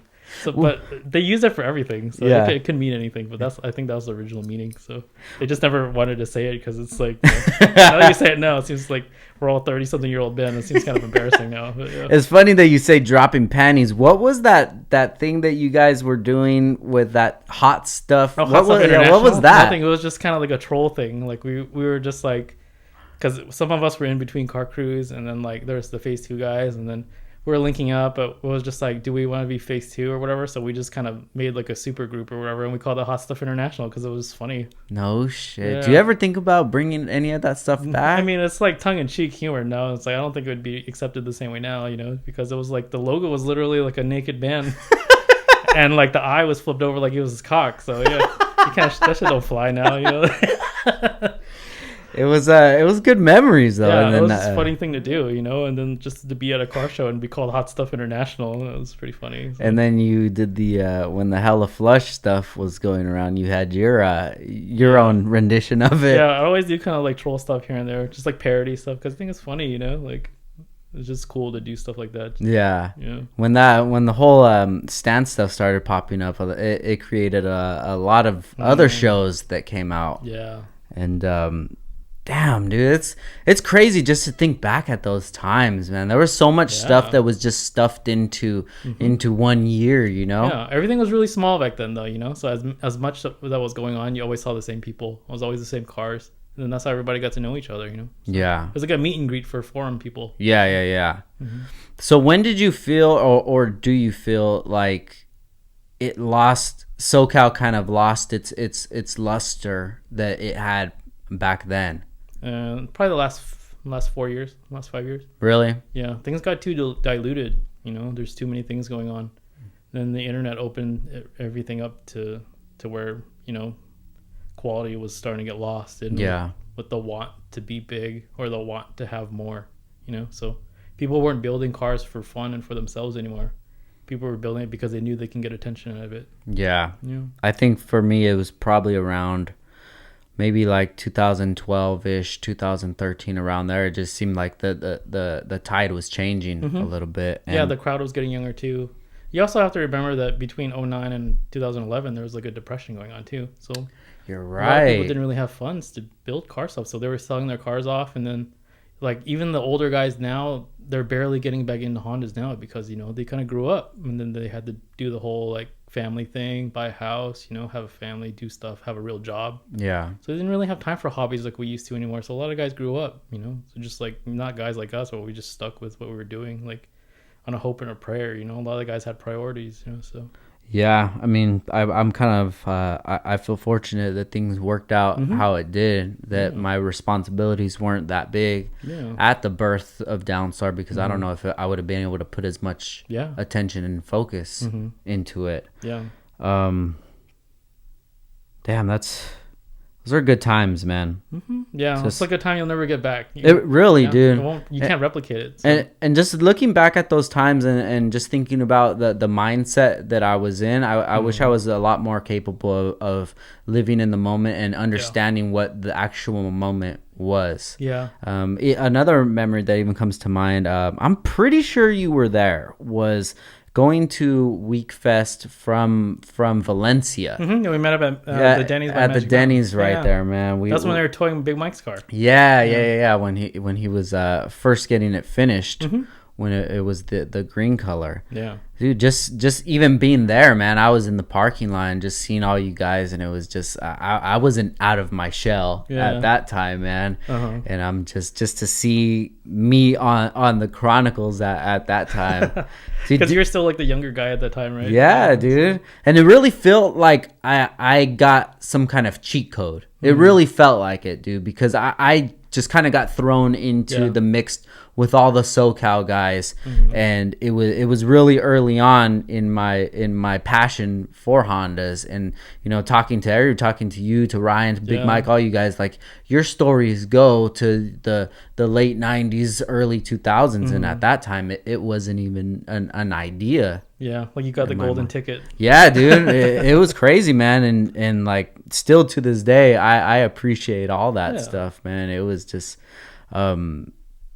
even back then when you first started it, I knew that to be on the Chronicles was such a big thing. Yeah. Did you realize that it had that impact on people? No. Like, I mean, it still feels weird to this day. Really? But, yeah. But the early years were cool because nobody knew who I was. Nobody knew what I looked like. I was just a voice on the internet. I think that's what kind of brought the appeal to it. Like, I was the only one that was really speaking out about stuff and putting things into detail. Nobody knew who I was. Now, did it make sense when people would question you for the things that you would say, since when you were in the public eye that you weren't that guy, that guy to be saying like, oh, your car looks like shit, because that's what you would expect if somebody's online saying these things about the cars, but that's just not your personality. But did it make sense for you to understand how people would perceive it? Yeah, it was very natural. So. And then as I got older, I realized that there was a lot of stuff that maybe like I shouldn't have said. But I mean, that just comes with age. Hindsight's always 20/20, right? Definitely, like dude. Like if you had lived your entire life with the knowledge that you had now, or that you're getting older with, life wouldn't be an experience. So, yeah.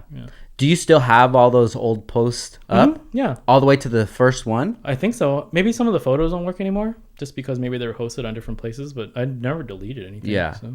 I always remember, dude, at the beginning of things, that was like such a prestigious thing. It's like, oh my God, Joey took a picture.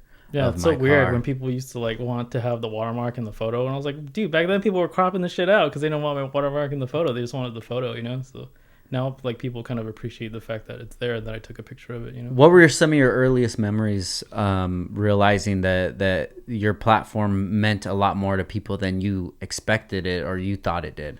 I think it was during the trip when David was getting married. We went to Maui. Oh, okay. Wedding, and then we were just like, some guy like hit me up randomly, and then he was just like, hey, like we want to meet you guys, because we know that you guys are coming out to Maui and it's like your first time here, so we want to like, we want you to come to this restaurant. We want to meet you guys. And then I was like, well, if that's the case, why don't we just we'll throw a car meet or something, We'll just like have you spread the word, throw the message out there. I'll post it on the site, and then just like whoever shows up. And then we didn't expect anybody to come because first of all, it's Maui, so we didn't think that the car community was that big at all. And it was like kind of a small island. But like I think when we pulled up to the restaurant that day, it was like the street was like pretty packed with people, and I was like, holy shit! Like, how'd you feel at that time? It was pretty crazy feeling because you didn't know how far the reach was until you like see places like that, And then that was like a pretty eye opening experience, And then the guy that had that restaurant that invited us, he's on Top Chef and stuff. No way. Yeah, he's like a huge chef. He's like one of the best chefs in Hawaii. So oh, wow. It's cool. Yeah, he used to be a car guy. So, and I think David still talks to him to this day. Like he's a super chill dude. Nice. Yeah, he's like pretty famous now. So we just went to Maui last year, and we're actually going to be going again in a few weeks. What side of the island is this restaurant, or was it on? I don't even remember, man. It was so long ago. Yeah.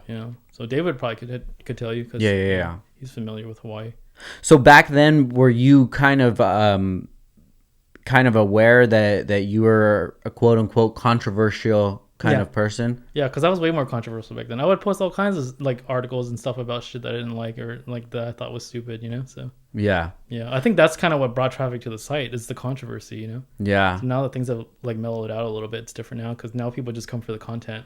Whereas before, people before they would come to see what I was saying, So do you think people have a misconception about you to this day? Yeah, all the time. Really? I see it all the time. Even the posts that you post sometimes, like people would be like, oh, I think you have a misconception of the impact that Ryan and Joey play on the industry. Like they try to downplay what we do, Yeah. Yeah. And I was like, I mean, you have the right to your opinion. So, and you don't know me. You've never spoken to me. You can say whatever you want, but is it true?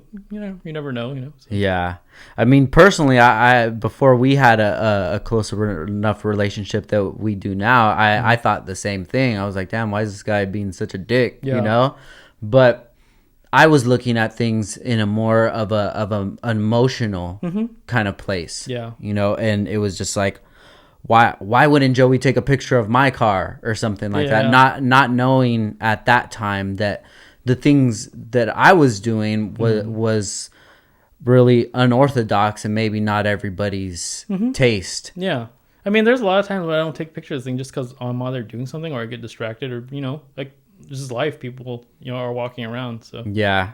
It's really hard for people to understand that, to separate it, to actually. Well, they start having expectations. Of Yeah, who you should be, So definitely, and to understand that you're more than just a platform. Like you're at this show to the same reason that we're at the show. The only difference is that you're putting it up and you're capturing it all. Yeah, I just dislike that sense of entitlement where people expect you to take a picture of their car or whatever. It's like, dude, come on, man. Like, really, you're gonna think that way? Like, yeah. Would you have people that would confront you about that?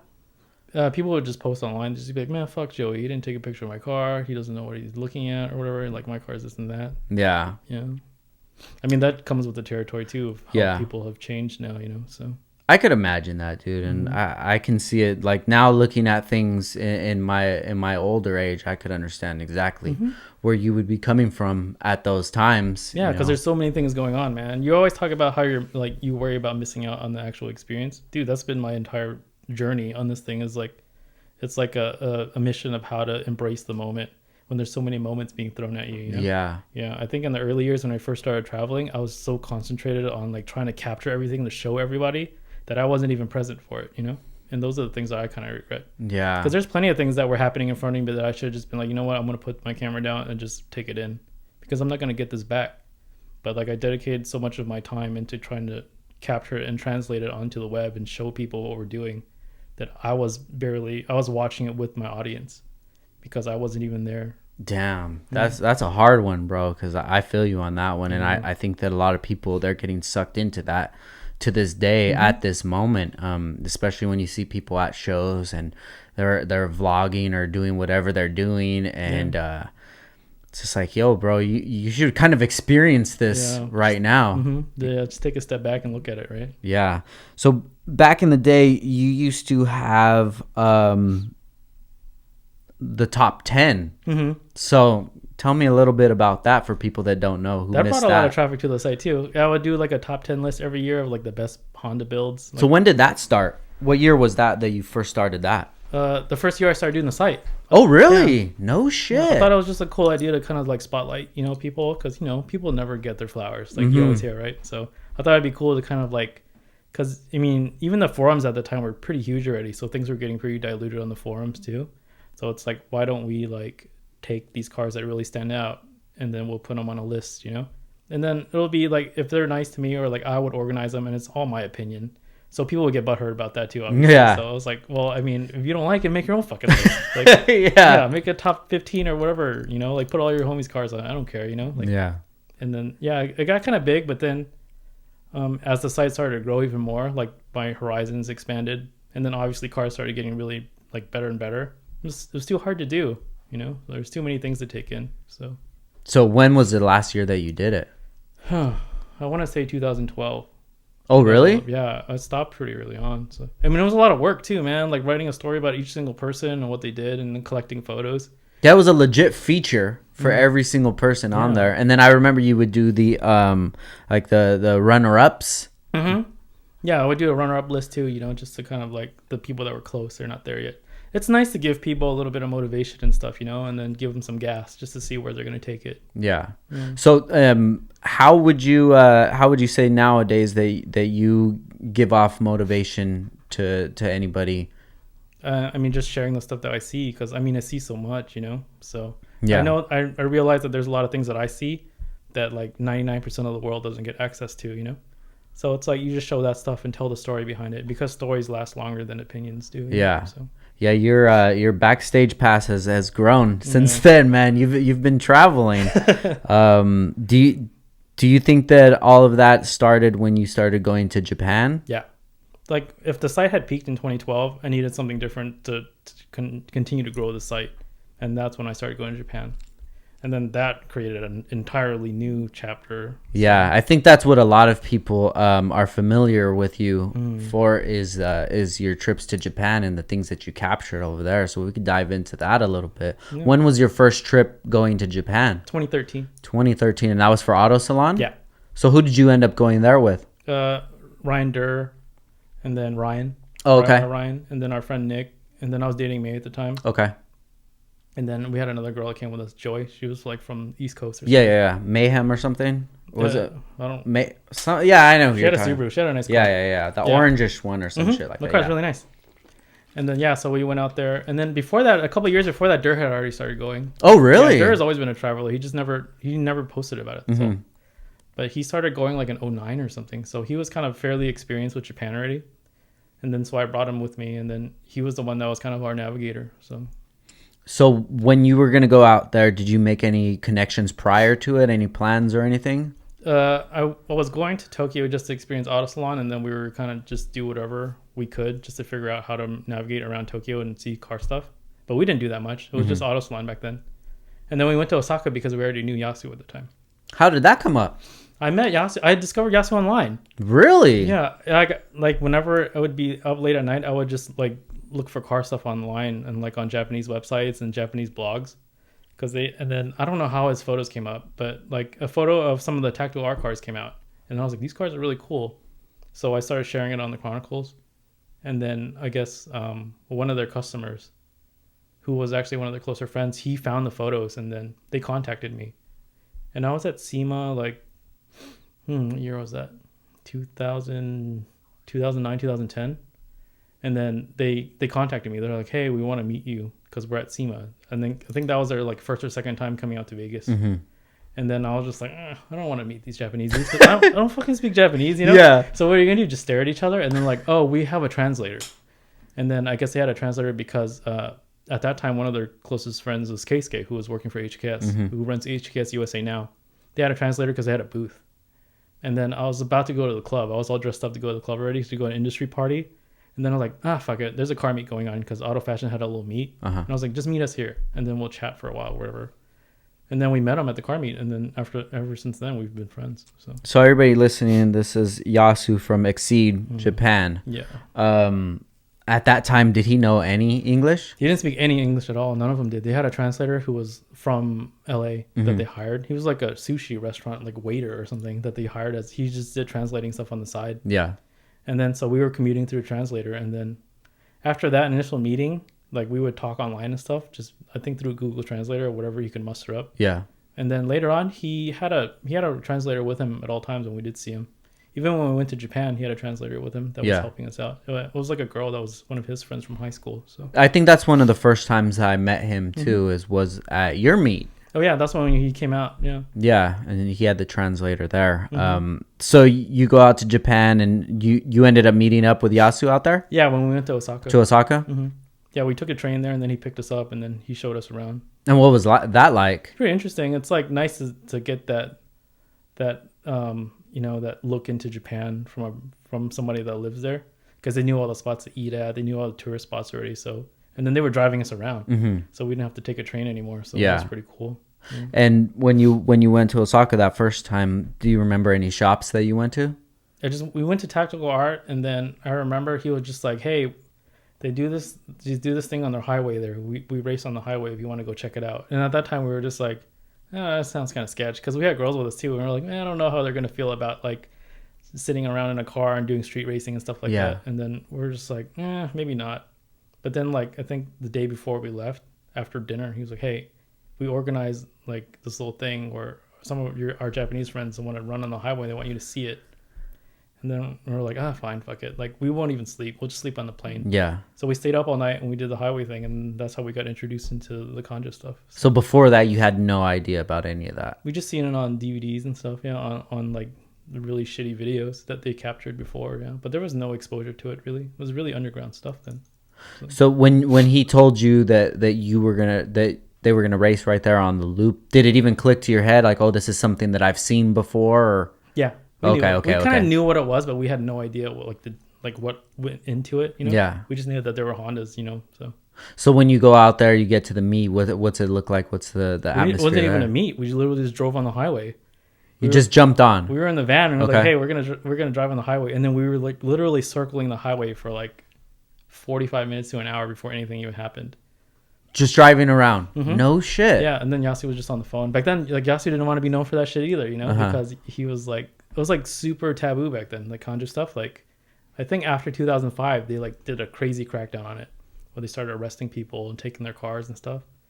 Like before that, these guys would run every single night, And then it would be like a crazy thing. It would be hordes of cars racing on the highway, just disrupting traffic, doing all kinds of crazy shit. But then, like, by the time we went out there, it was already kind of dead. So Yasuo was just like, yeah, there's this guy and then a couple of his friends want to do it. And then, like, out of nowhere, these 3 cars just popped up and they started ripping on the highway. Oh, it's crazy. Damn. So how long were you guys watching them race for? For like 2 hours. And that was the first video that you put up, right? No, we didn't even have video back then. We took photos. That was it. Because we didn't know what to expect. I wasn't doing anything related to video back then. Oh, okay. I was barely trying to figure out how to use a fucking camera to take pictures, you know? So. Got you. So that was the video came out a few years after like that, right? Got you. I think the year after that, we had like one really shitty GoPro that somebody gave Ryan as a gift. Mm-hmm. And then we like got some footage, but it was like not even usable. It was really bad. So. Yeah. So after that trip in Japan and you get home, did it leave a big impact on you? Mm-hmm. Yeah, I knew at that point after that I had to go back every year. Yeah, and then it helped that Yasuo was over there. Yeah. So you've gone every year since then? Yeah, like multiple times since. So I've gone 4 times this year alone. So. Dude, 4 times already? Yeah. Wow. Crazy. I remember we were there in January. Mm-hmm. So where were the other places that you went, or what were the other reasons that you went this year? After that time I saw you in January, I went back for Osaka Automesse, which is their Tokyo Auto Salon on that side. Yeah. How's that? It's cool. It's not as big. And then there's definitely a little bit grimier because, you know, Osaka people are kind of like, they're kind of grimy, like dudes. Yeah. So that's cool though. Would you think it would be worth it to check that out? Yeah, I'd gone before. I went like 2 years before that because Yasu wanted me to go. Mm-hmm. And then I got to experience it. And it's always fun. And then Yasu is always bringing cars there and he's building cars for it. So it's cool to see him put stuff together for it. And the whole process of doing the cars and all the behind the scenes stuff. Yeah. So. And then after that, I went back for a Time Attack event. Mm-hmm. Because I'd never gone to anything like that. And then I just came back recently from Wekfest, Japan. So how was that? That show is always good. It's getting better and better. So, really? I mean, it's only 5 years in, and it's growing now. So we're like Japanese guys are starting to build cars for the event now. So I've always wanted to make it out there, dude, but it just makes it hard because it's very close to IBOC. Yeah, dude, I didn't even get to go to IBOC this year because of it. Because I usually come back right in time for it, but yeah, it was on the same weekend. Really? This year it was, yeah. It's IBOC is such a staple for us in the community. It's something that we have to be. It feels weird missing it this year. I bet, dude. But ever since I've been going to Japan, man, it's definitely left an impact on me, and not just the automotive side of it, just the culture, lifestyle side of it, man. Yeah. The people are so kind out there. Mm-hmm. It's like they have a lot more respect for humankind. Their motivation is different for life out there, you know, because they were raised differently. So. Yeah. Do you think that you would ever live out there? No, never. No? Uh-uh. What would be the downfall to you?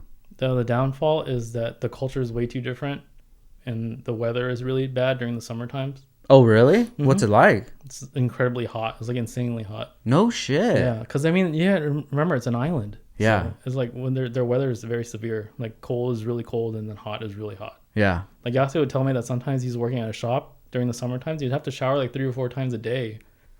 No shit. Yeah, it's like dreadful. Like the AC doesn't even work because it's so humid. So shout out to Yasu, man. I love Yasu, bro. He's such a good guy, you know, very humble, and he makes you feel like you're part of the family. He cares about people. Yeah. And then it's unique because Japanese people aren't usually like that in the way they like carry themselves. Like they're very much about business and then working and living for the betterment of their family and for the people and for the companies that they work for. But they don't really care about people in that way. Like Yasu cares about people in the way that our friends care about each other. Like he like deeply cares about them, like their family, you know? Yeah. Yeah. So it's very interesting. Really good guy. He makes it kind of a bonus going out there because it's not just like you're on vacation. You get to go out there and see a friend. And like you said, I think it was 2 years ago when we went to Osaka, he drove us there, and we got to stay at his house, and you know he took us to all the shops, and that feeling is so much more than just going, you know, getting a hotel there and just driving around. It's much more different. We ended up going to Shine, Mode Parfum, and Mecha Doc. Yeah. And it's not like we just went to go look. We kicked it for like hours. You got like the ultimate backstage pass. Yeah, dude. It was such a good time. Yeah. So when you went out there, you realized that they had the underground Kanjo scene. Was there a part of you that wanted to keep that secret, or? Mm-hmm. I wanted to document it just to show it because I thought it was important, because it's a big part of their history. But at the same time, I knew it was going to be something that people were going to try to copy. Mm-hmm. And then it's like, it's not something that's supposed to be copied for over here, you know, just because culture and lifestyle is so different, or that stuff works over there. Even though it's illegal and taboo, like they have their own ways of getting around it. Whereas here, you get chased down with like helicopters and shit to shoot your ass, you know? So yeah. So it's a good thing that like, it's like people have like seen it, but not that many people have tried to copy it. I think people in the UK try to copy it more, and it's like, I don't know how they do it, but...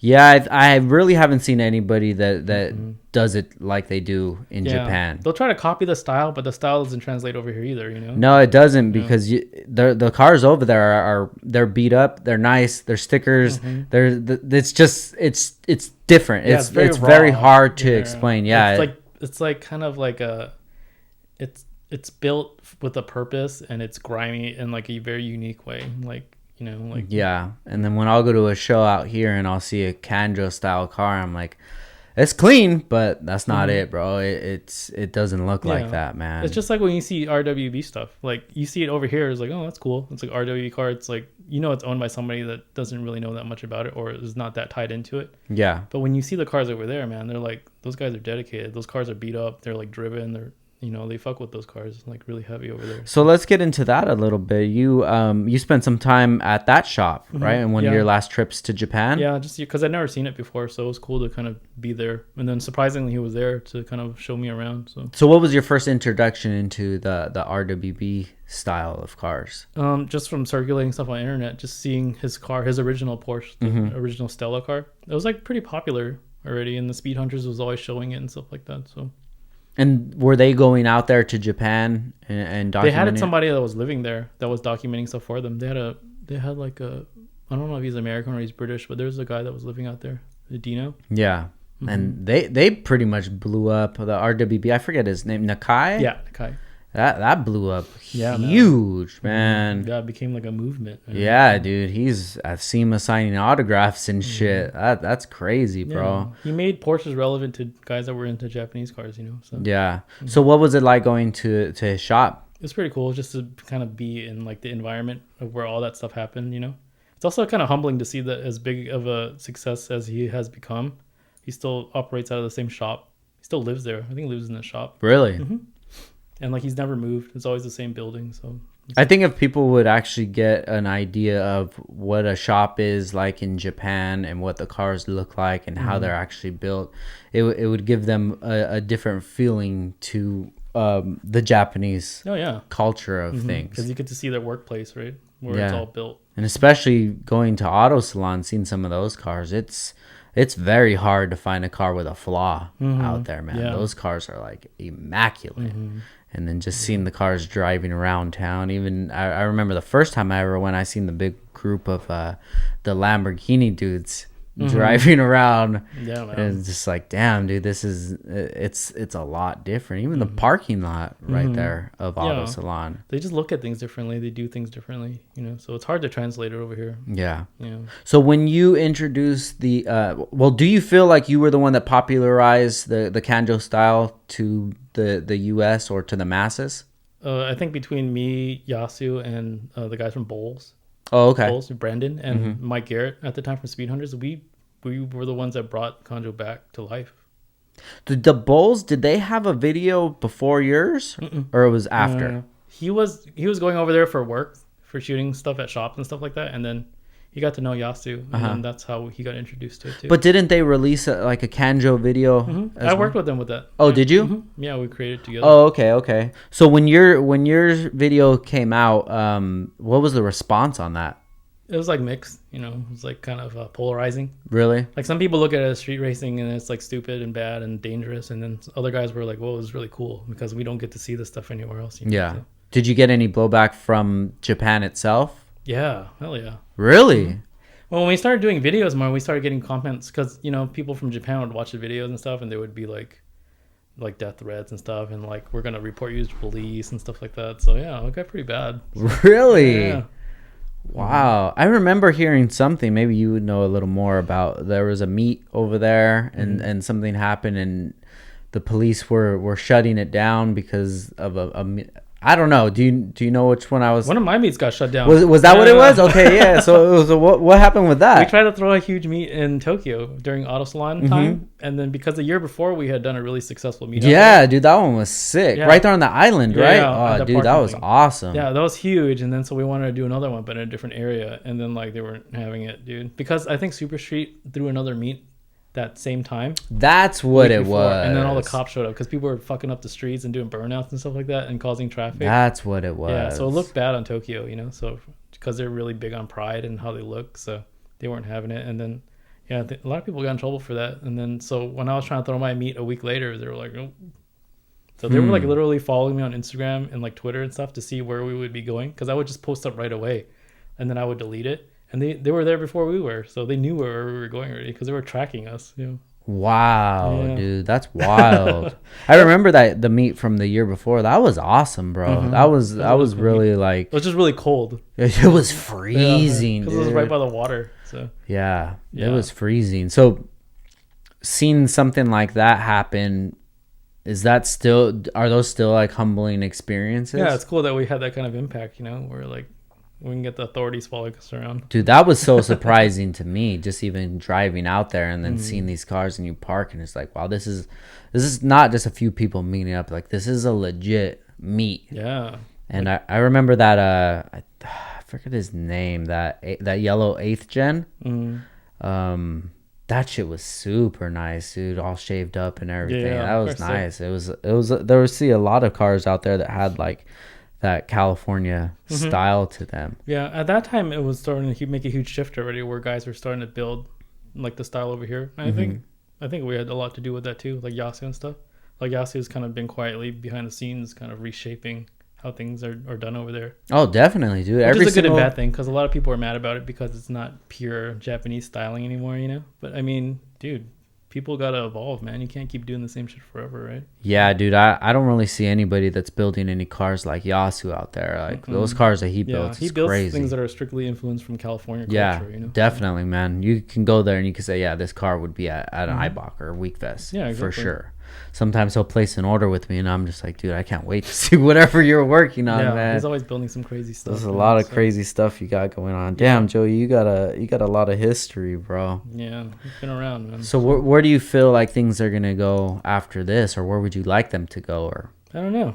I just like I'm happy with where things are at, and like I'm glad that like 10 years later it's still very much a relevant thing, you know, and it's kind of become like a staple, like it's like in the roots and the foundation of our car community now, you know. Definitely. Even though people don't like, I'm pretty sure a lot of people don't like to admit it, but like they're watching, they're listening. Yeah, like I know right now, I'm like ingrained in the culture now, just like seeing little things here and there.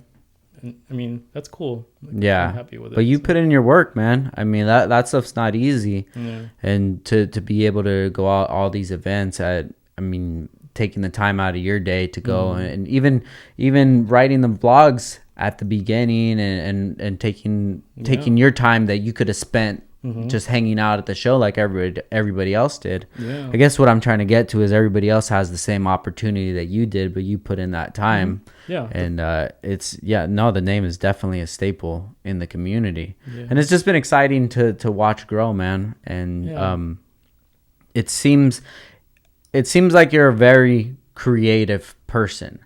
And I like to see where your creativity takes you. Yeah. And even like the things that you've been doing, like the vlog, whenever you get a chance to do that, and then the podcast. Do you have any ideas if that's gonna get a little more attention? Or I mean, I'd like to, because like it was gaining traction, and then since Utah moved away, now that he's working at HKS, it's hard to kind of do a podcast without him. Yeah. And then it's like it's not always, I mean, like it's not easy inviting people and having them come over and chat with them, you know, because everyone has their own schedule now, you know. So Yeah, it's definitely been hard to be able to schedule things with people. Yeah, but yours it seems to be getting like it's piling up now, and now you have some pretty good content. I'm trying, man. It's like 2 a week since September. That's crazy. It's a lot. I was trying to do 2 a month. That was my goal back then, and then I was like, dude, this is difficult. It's very hard, man, and it's hard to just be able to talk for an hour and a half, 2 hours at a time. But I like to look at it as like I'm getting this opportunity to pick this person's brain that maybe I can use some experience that they've had that will help me further myself and my growth. And dude, that's invaluable. Yeah, right there. You're always gonna learn something from somebody, And then like, even say you started this podcast and you weren't sure where it was going. Like if you care about it enough and you keep doing it, somebody will latch on to appreciate it. Yeah. That's how I used to do when I used to bring my car out. And it was like, after I got in the magazine and stuff, I was like, well, what else do you want to do with the car? And then my mentality was always just like, if I bring my car out into the public, there's always going to be somebody that's seeing it for the first time, and they'll appreciate it for what it is. And I think that's what happens when you create content too. Like if you like creating content, just keep doing it. Like who cares if people enjoy it or not? The people that enjoy it, they'll come. Yeah. And then say like this podcast, like for me coming here, it's like a 2-hour drive for me. It's not close, Yeah. But it's like, I know that you care about this. And if you care about it enough, I can appreciate the hard work that you put into it. So I'll make the drive and I'll come out here, Thank you, bro. I really appreciate that, man. And there's been people that I've reached out to that were a little more hesitant or like, oh yeah, I'll hit you up whenever. And I know just like with Downstar that when things start turning the other way, then they're going to be like, hey man, do you got any time or something? And back in the day, I would kind of hold resentment on that, but I think that now people just need to see something moving, and they need to see that I'm taking this seriously. It's not just some kind of thing that I'm doing for the week. This is episode 74, and before 74, we did maybe 10 to 15 behind the scenes where we were just practicing, trying not to say certain words over and over again. Like nobody sees the behind the scenes stuff, so. But it's like, if you care about it, you just keep doing it. Yeah, I could definitely relate to you as a creative because there's always something that I want to put out there, but it's just you're throwing shit on the wall and just seeing what sticks. Yeah, man. Like when we started doing the vlogs, we didn't know that anybody was going to watch that shit. We didn't know what we were doing. The GoPro was all shaky. So we didn't have stabilizers back then, but it caught on. So yeah, you just have to keep doing it. If you care about it enough, other people will care about it. So definitely, man. So where do you see most of your attention throughout the day going towards? Dude, I'm still constantly creating. Like when I try to find time now in my older age now, like closer like late 30s to like finally take a break sometimes, just chill and like watch TV or enjoy some quiet time. Yeah. So like even like I have a lot of friends, but I don't always see them because they understand that I'm busy and I'll see them when I can. Yeah. But yeah, a lot of the times I'm still spending a lot of time by myself just chilling and relaxing, man. Just kind of you have to breathe sometimes. No, definitely, man. And since you've started on this journey, have you noticed that your group of friends has gotten a lot smaller? No, that just comes with life. It doesn't come with anything that I'm creating. I think as you get older, you learn the people that are going to stick with you, and you learn who they are, who the ones that are going to stick around you the most in the bad times. Yeah. And the people that you relate to the most, and those are the ones that stick around. So. My group of friends has always been pretty small. Like I'm not a very public person. I don't really even like speaking publicly about shit, like like when I go to car shows and people chat with me now, I'm cool with it. Like I appreciate the support and that people want to talk to me, but I'm very much like a hermit. I'm like a recluse. I like being like in my own space. What do you think that's from? I don't know. I've always been like that. Even when I was a kid, I was really quiet and I kind of did my own thing. So I'm very comfortable in my own space. Yeah. So, yeah. That's hard for a lot of people, definitely. Yeah. And I've barely been able to get to that point in my life just because just growing up, not having many friends and just trying to maneuver in life and just wondering why certain people's their lives seem different than mine, or why is this dude more popular than I am? Why does that dude seem cool? And I was always just in my head about things, and it was just that this ever since I've been doing Downstar and focusing on that, and it's basically been something that I've grown from nothing to something, and seeing the respect that I get from that and the appreciation I get from that, it's definitely made me look at things a lot differently. Yeah. And it's also made me kind of keep my eyes open out for anybody that I can see that maybe they felt like I felt back in the day, and kind of reach out to them, or have a small conversation with them or something like that, because I think that there's a lot of people out there that maybe feel like you do, but not as comfortable as you are, and especially in this day and age with social media, man. It makes everybody's life seem like a party, and yours just seems like shit. Yeah, everyone just wants to be in front of the camera, and like as long as I've been doing this, I've always wanted to be behind the camera. So, I mean, when you do whatever you do you always find yourself having the mindset that you want to prove people wrong?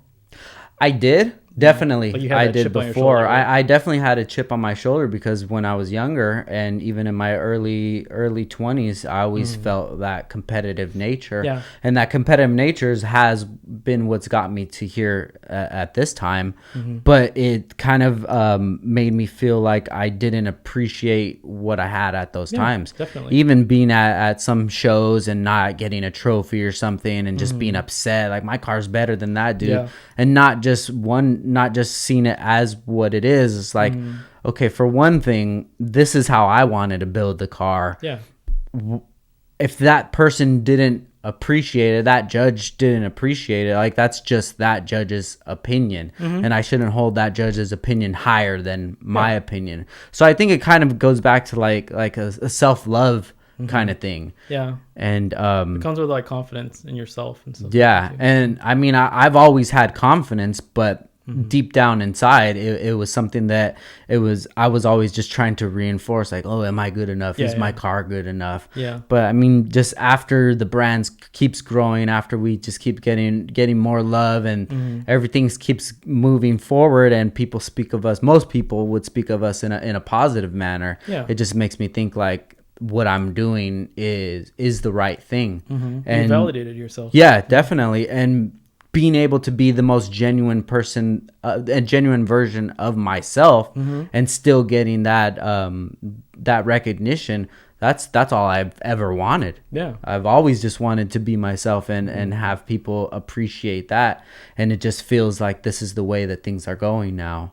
Yeah. And even back in the day when I would go through, all those negative things online and stuff, like, most of that was me being upset that somebody would copy me and everybody else would allow it, or they didn't respect me or things like that. But the way that I look at things now is like, no matter if somebody copies me, I sparked that interest or that inspiration in somebody else.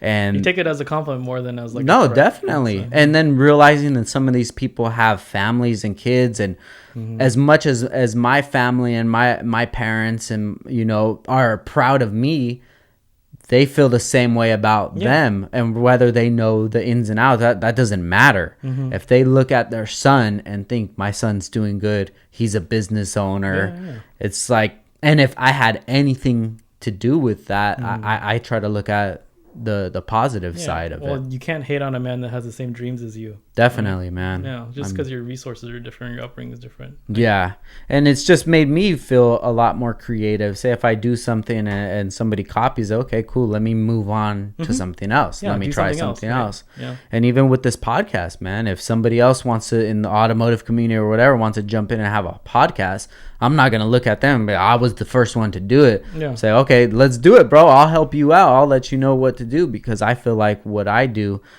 this is the reason that people listen to this, is not because it's a podcast, just because it's about cars or Hondas. It's because of me and the people that I want to have conversations with, the direction that the conversations go. It's not even about cars, right? It's about experience. Exactly. And it's made me have a lot different outlook on things, and made me appreciate the people that are around, and made me realize the signs of people that are around that are around for the wrong reason. Yeah, well, you got to appreciate the good people and the bad people, right? Because the bad people push you to do better. Yeah, definitely, man. And like you say, that goes with old age, and it goes with growing. And hopefully people listening to this right now, they could take some of the things that we're saying and apply them to their life. And just because you're in your early 20s, that doesn't mean you have to wait to your early mid 30s. Yeah, it's good to be self-aware no matter what age you are, so. Yeah, definitely. So you were talking about you like to take some time for yourself and watch TV and stuff. What do you usually watch? Nothing, just like TV, like series. I like watching sports, but basketball's over now, so. So that's your sport, basketball? Yeah, basketball. I like watching football, but football season's a lot shorter, so. Aren't you really into MMA? Yeah, I watch that stuff too. Yeah. Yeah. Have you seen the Black Mirror? Yeah. Before? I think I've seen you mention that before. I watched all that stuff already. Did you see the new season? So what do you think of that? I thought, now that show's grown as big as it has been, they can't be as controversial as they used to be. So now it's like a little bit like more toned down. Something felt different about this season. Yeah, the message is still there, but it seems like almost like it's getting preachy now, like it seems like one long like commercial of like, be a better human. Don't be on your phone. Yeah, that's what happens with growth though. Once you have a bigger audience, you kind of have to you find yourself toning it down a lot. So with your growth of the brand, how have you figured to maneuver with that? I guess I try to set more of an example now now instead of like before where I would point out things that I thought were wrong. Now I'd rather just kind of fix it and do it with action, So what are kind of some of the ways that you would want to see things go in the future as far as not only the automotive community, but just in how people treat each other? And what would you like to see the change be? I think the thing with people treating each other, I think it's always going to be like a continuing growing thing where, I think people are a little bit too sensitive these days. So like if I started the Chronicles now, I don't think it would have the same measure of success that it had when I started back then, because the industry is different and society is different. Everyone is very oversensitive about things now. You can't say anything about anybody without them taking it the wrong way, just because there's so much attention on everything and everything that's said, so people can misconstrue it and say it the wrong way, But in terms of future for the industry, I think people just need to kind of learn to adapt with change. Like people are so resistant to change, that they'd rather complain about it than try to adapt to it and evolve it, Yeah. Like as long as you keep that sense of like tradition and style and remember that with whatever you're doing in history, I think you can move forward positively without just constantly like berating stuff that you don't like or talking shit about it, or like say like the stance thing. It's like, oh, it's so stupid, I wish it would go away already. And I was like, well, why don't you set that example of what you want to do and pave the way for people to understand what you're trying to say instead of complaining about it, So yeah, I think people don't realize that they have an influence themselves, and if they focused on who they were as a person and what they do, and maybe if people were attracted to that, their platform can grow. And I think that's why a lot of people really look down on, say, like YouTubers and influencers and things like that. I see it a lot. I'll see a YouTuber with hundreds of thousands of subs, and I'm just like, yo, that dude's not really doing it right, but they're doing something right, and it's not really my place to judge anything, because that's not the idea of the channel, is to have a show car. But if it was my car, I would build it a certain way, but these guys have figured out a way to tap into the either the youth or people that are just like them. Their audience is just different, like I don't agree with a lot of stuff that they do, and that they're like teaching people the wrong shit, and that's like a huge problem with YouTubers. But like, I appreciate what they do. Like, it's good that you're getting it and you're grinding that way and you're making your money, but it's like, don't make your money at the sacrifice of spreading false information. That's the big problem, I think. Do you feel that it's a problem when they kind of don't have respect for the community that came before them? I think that's a huge part of it too. That's why they're doing things wrong too, because they never got the message. That's why they're spreading the wrong message, or they're giving the false information, because they never learned properly in the beginning. So now what they're doing is selling you an idea or a personality. They're not giving you the facts or like how to do things correctly, and like they're not even doing their research, So. Yeah. Do you think that that's maybe a lack of OGs in the community that actually cared about the community? No, I think it's a lack of willingness to learn, because everything's so fast paced now. People, they'd rather just, create their idea of what they think is right instead of learning how to do it correctly, There's so many things being thrown at us these days that it's hard to absorb it. As like we said, it's taking in the moment, right? You're not taking in the life experience. You're just focusing on what YouTube video you want to make next because you need to hit these numbers and make that money. You know, you have to stay relevant as fast as you can because they know it's not going to last forever. Like all these like YouTube influencer guys, they have like a very small window to be successful, you know? They're like porn stars. Yeah. Yeah. They're like making porn. They're hot at this time. But eventually you're going to burn out or you're going to burn yourself out. So what would be some advice that you would have for longevity in the community, being 10, 15 years into it? That's tough, man. The formula is very different these days. So for like influencers and stuff like that, it's difficult because they're too busy influencing without ever being influenced. You know, that's the difficult part of it. Yes. Speaking of influences, who are some of your influences, not only in the automotive community, but just in life in general, past or present? Like car stuff, I was always really inspired by like Rogers and those guys, the guys that I grew up around, like that I got to see, like that golden period between like 2004 and 2007 ish. I think those were like the best years of the Honda community, you know. And it's great to be a part of it, to see that all go down and to see the evolvement of it before like say like the phase 2 stuff came in and kind of changed the landscape of things. But in terms of just like regular influences and how I present stories, and I think Anthony Bourdain had a big deal. Really? Yeah. I like the way that he travels and experiences things and shares his experiences, you know, so. Yeah. Now, with speaking about your creativity, you have the second version of your book coming out pretty soon.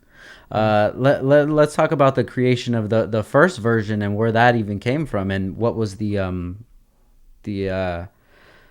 aftermath of that. When I first started doing the site, I'd always told myself that I'd write a book. Like I'd create a book about my experience, and then I never got around to writing anything, you know.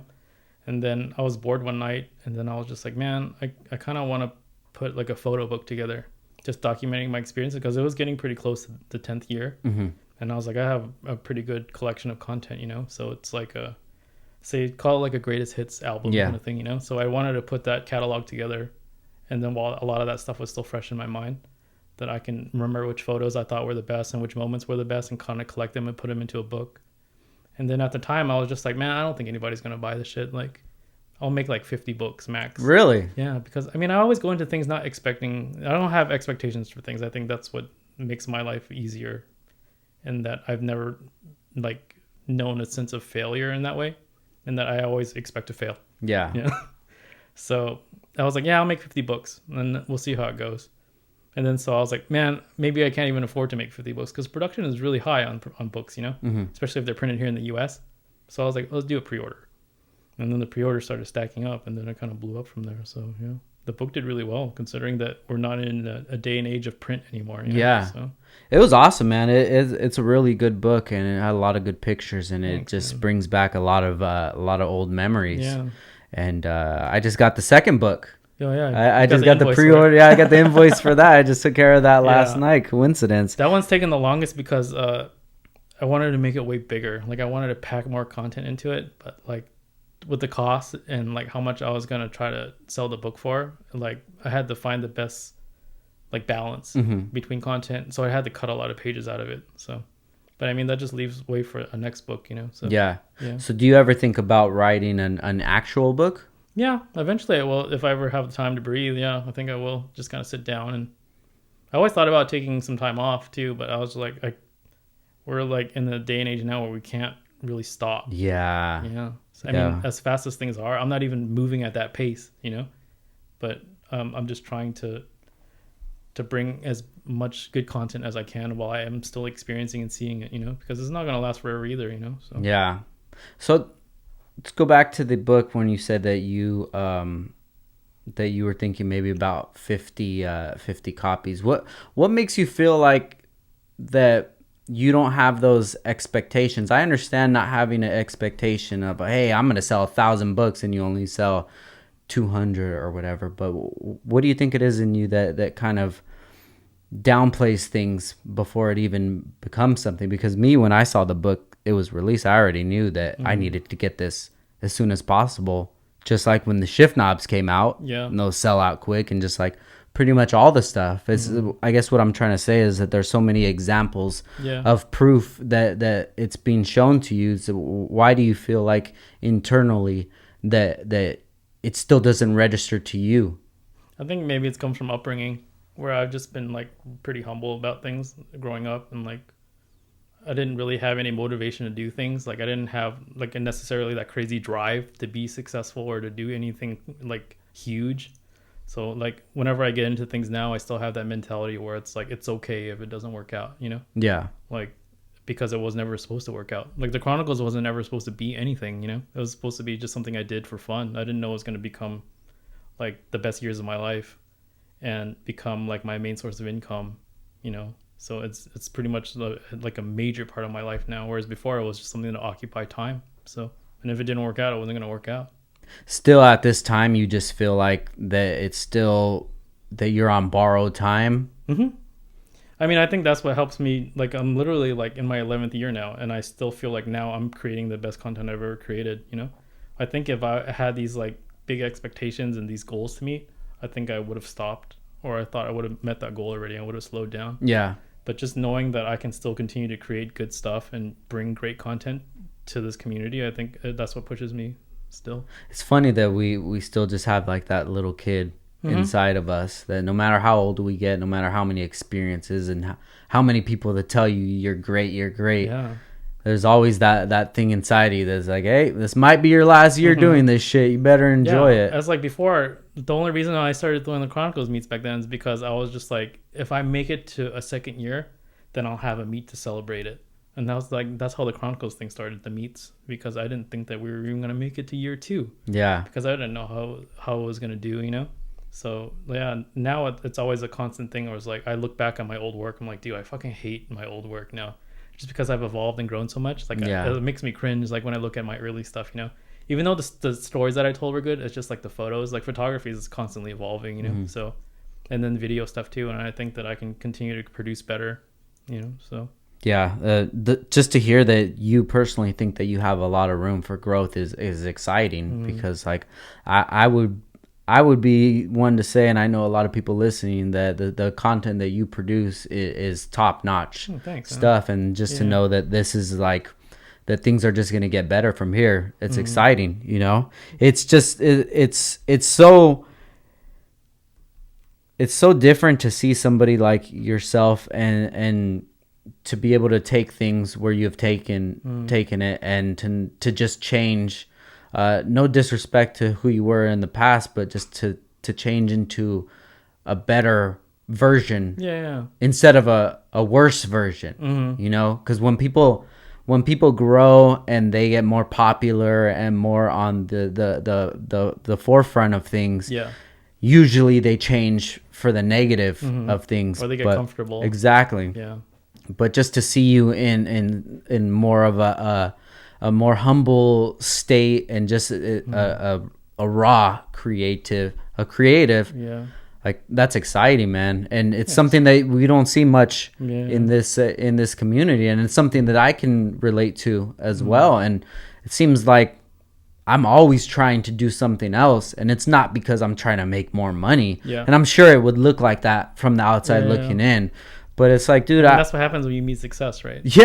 It's I always tell people this, man. We have such an infatuation with money, and I did when I was younger. But when you get enough money that you can pay for your bills, and I'm not talking about that you're rich. I'm saying your bills are paid, you got food, everything's good.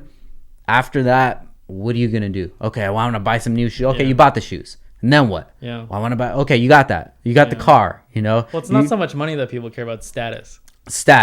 Yeah, dude. And that's, I think people don't understand that once you gain all those things, that still doesn't fix internally. That just fixes your image from what everybody sees. You know, if I was to look at where I'm at nowadays, back then, I would think like, oh, I'm on the top of the world.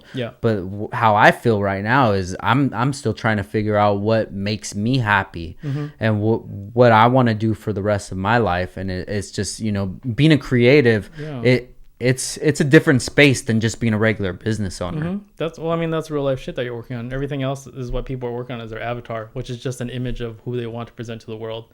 That's your little icon on your social media. That's who you want people to see you as, you know? That's not real life shit, you know? Like, it's very difficult for people to be honest and display that. And I think maybe that's why people relate to me too, is because I've never been very quiet about who I am. I've always been I've never changed much, you know? Like I've never had money. So even now that I do have a little bit more money and I'm comfortable, I still live like I'm broke. I think that's the best way to live because, I mean, money is a byproduct. Like money is to be spent. Yeah. It's a means to an end. You spend it, you'll make more. But I mean, life experience, you don't get back. And the most valuable commodity that you can offer the world that you'll never get back and that money can't buy is time, right? Yeah. Yeah. So if you lose that time, you never get it back. So you have to appreciate the time that you have. Because everything else comes and goes, man. I mean, time comes and goes too, but those are the moments that you have to appreciate the most because you literally never get them back. That's why it's like always people like beefing each other or like talking shit about people online and people are just mad about it or like people screw each other over and like, oh man, I fucking hate that guy. Like, why do you invest so much time in hating people? Yeah. Your hate for that person only affects you. They don't give a shit if you hate them or not. They'll care about 5 minutes, you know? Mm-hmm.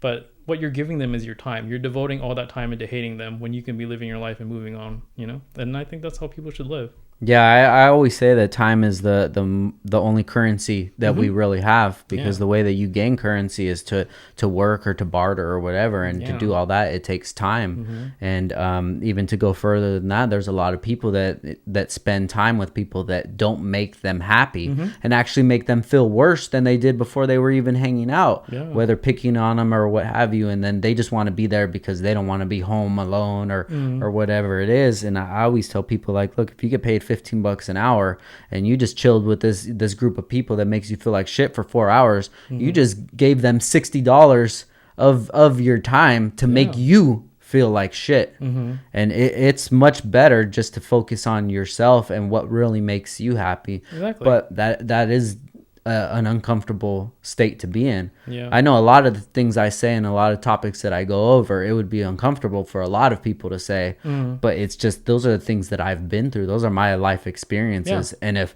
I'm at this position where I'm at today, I'll go through all that shit over again. Everything you're not made you everything you are. Right? Definitely, saying, man. So. Yeah, definitely. It's just, life is super exciting, man. And I'm really glad that you were able to come down here and have this conversation. Man. I know because we never like sit down and chat for a long period of time. It's always in passing. So. It's always just a generic conversation, and at those times, I mean, you really can't get to a deep conversation when we're in a train or somewhere or at dinner or something like that. There's a lot of stuff going on, and I remember there was like maybe like a couple of years ago when you saw me at the Chronicles meet, one of my meets, and you were just like, bro, you look happy, you know? And that's like, I appreciated that a lot because, you know, people don't notice that kind of stuff, you know? I've noticed that about you. And like I said, we haven't had the closest of relationships, but I've noticed the way that you've carried yourself, the way that you talked, and the way that you just looked at things. And it was that time that I told you. It was a little before that I was realizing that it's just like, damn, Joey seems like he's going through some kind of change. He's going through something right now that is that's having an effect on him. And it's just seemed to have gotten better and better and better since then. And not saying that you were a bad person or anything like that. No, it just came with growth, you know? And it's just, and I know that people are saying the same thing about me because it was my fault that I let myself be represented in the way that I did.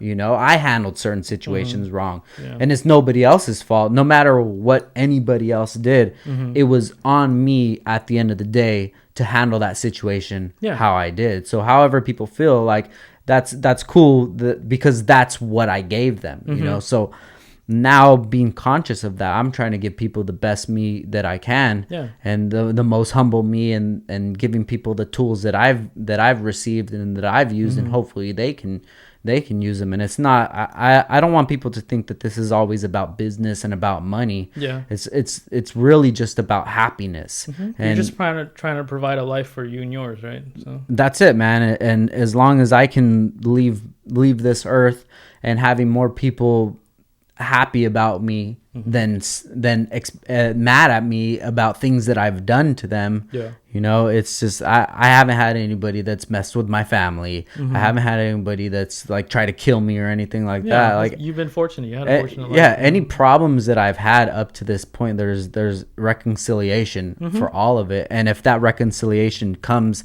at the point of respect, where look, I don't like you, you don't like me, let's just live separately. That's all I could want. Yeah. You know, and it's taken a lot to get to this point. And it's a hard journey, and I never really had anybody that would reach out to me and say like, hey man, maybe you shouldn't do that, maybe you should do this, or anything. You had to learn the hard way. I had to learn the hard way, and I'm trying to be that person for other people that maybe I see them going through some things, and you know, shoot them a text.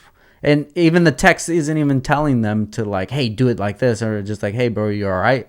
I see you going through some shit. You all right? Because I think that people don't realize that at the end of the day that we do this stuff because it's what we find happiness in.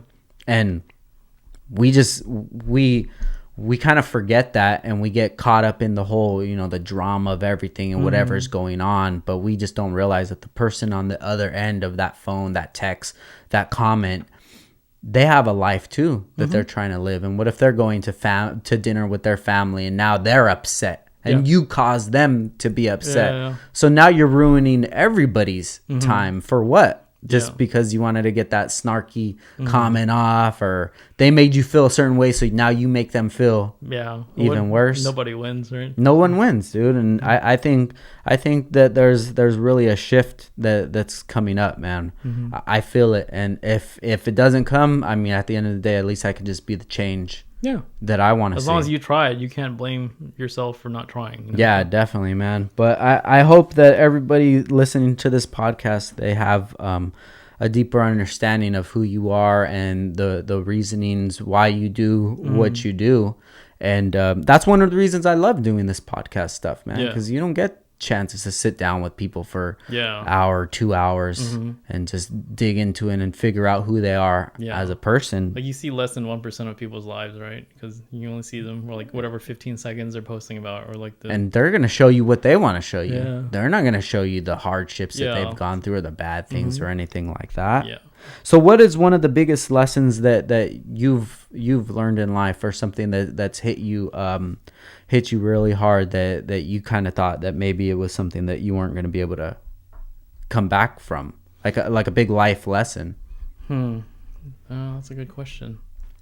I don't know. I think the thing that I learned most in these years is that everybody like doesn't have the same resources as you. So you can't like fault them for not understanding or seeing things or being better or any of that stuff, because maybe they're going through their own thing, you know? So, but man, if there's anything that was completely life-changing about it, I think the whole experience is life-changing, man. I think overall. Yeah, in the grand scheme of things of your whole life, you know, this even for myself, this is a really small chunk of the time that I've been on this earth, but it's definitely, you could say, even in the last 4 or 5 years, in the last 2 years, it's really shaped me into the person that I am today. Well, I mean, I think if there's anything that was really life-changing, was moving to LA, you know, because that's when everything kind of took off, you know? Yeah. When I can't see myself ever going back, because I'm so like set in the ways of the speed of LA, that like I enjoy it so much, you know, so everything changes so often. So before we get out of here, man, I just wanted to thank you for coming again, for opening up. I know that you're not really that much of a public person, so that's why I really appreciate this, and the drive too a lot. Like I was saying, the about time, you know. This is a big chunk out of your day that you're taking to spend with me, and I really appreciate it. And I hope everybody listening, they appreciate your time as well. So for all the platforms and everything that you got going on, where can people find you at? It's all StickyDilJoe. Everything. That's the name that I've been stuck with for. So to close it out, that was my first question. Where'd the name come from? It was just my old AOL username that I had. It was just something stupid that I created back then, just kind of like, you know, tongue-in-cheek kind of humor. What did it mean? StickyDilJoe. That's why when people call me that, it's like I never got offended when people call me that. And I was like, well, that's what the fucking name is based on. You know? And there's nothing people can really say that offends me anyways. But it's like, yeah, the username just stuck just because, you know, when I created the Chronicles, the name itself is pretty generic, you know. So I couldn't get thechronicles.com because it's owned by somebody, you know. Yeah. So I was like, well, let's just make it StickyDilJoe.com, you know, just something unique. It's something that sticks with people because it's so weird. Yeah. And people are always going to wonder what it is, you know. So I think it brings that curiosity too. So. Dope, man. So everybody listening, please go check Joey out. StickyDilJoe will have all his links on the bottom. And if you can, just shoot him a DM or something, comment, and just tell him if you got anything out of this conversation, man. Sure. I know that I definitely did. This is probably the most we've ever talked in all together. Like 10 years. Yeah. In 10 years altogether, but it's exciting, man. I'm excited to see. I'm excited to see where your brand goes from here. Yeah. I'm excited to get that book, and I'm excited to see what kind of merch that you come out with, man, because your merch is always on point, dude. Thanks, man. Yeah, I try to like get the little follow the streetwear model where to keep things really limited and stuff, you know, so it seems to work out. Yeah. Yeah, people appreciate that kind of stuff. So definitely. There's not a lot of guys like you in this industry anymore, man. Thanks, and man. No matter if people like you or hate you or anything, you're your genuine self, and that's a rare thing nowadays. Thanks, man. Yeah. So thank you once again, guys. Episode 74, Downtime with Downstar. We out. Peace. Later.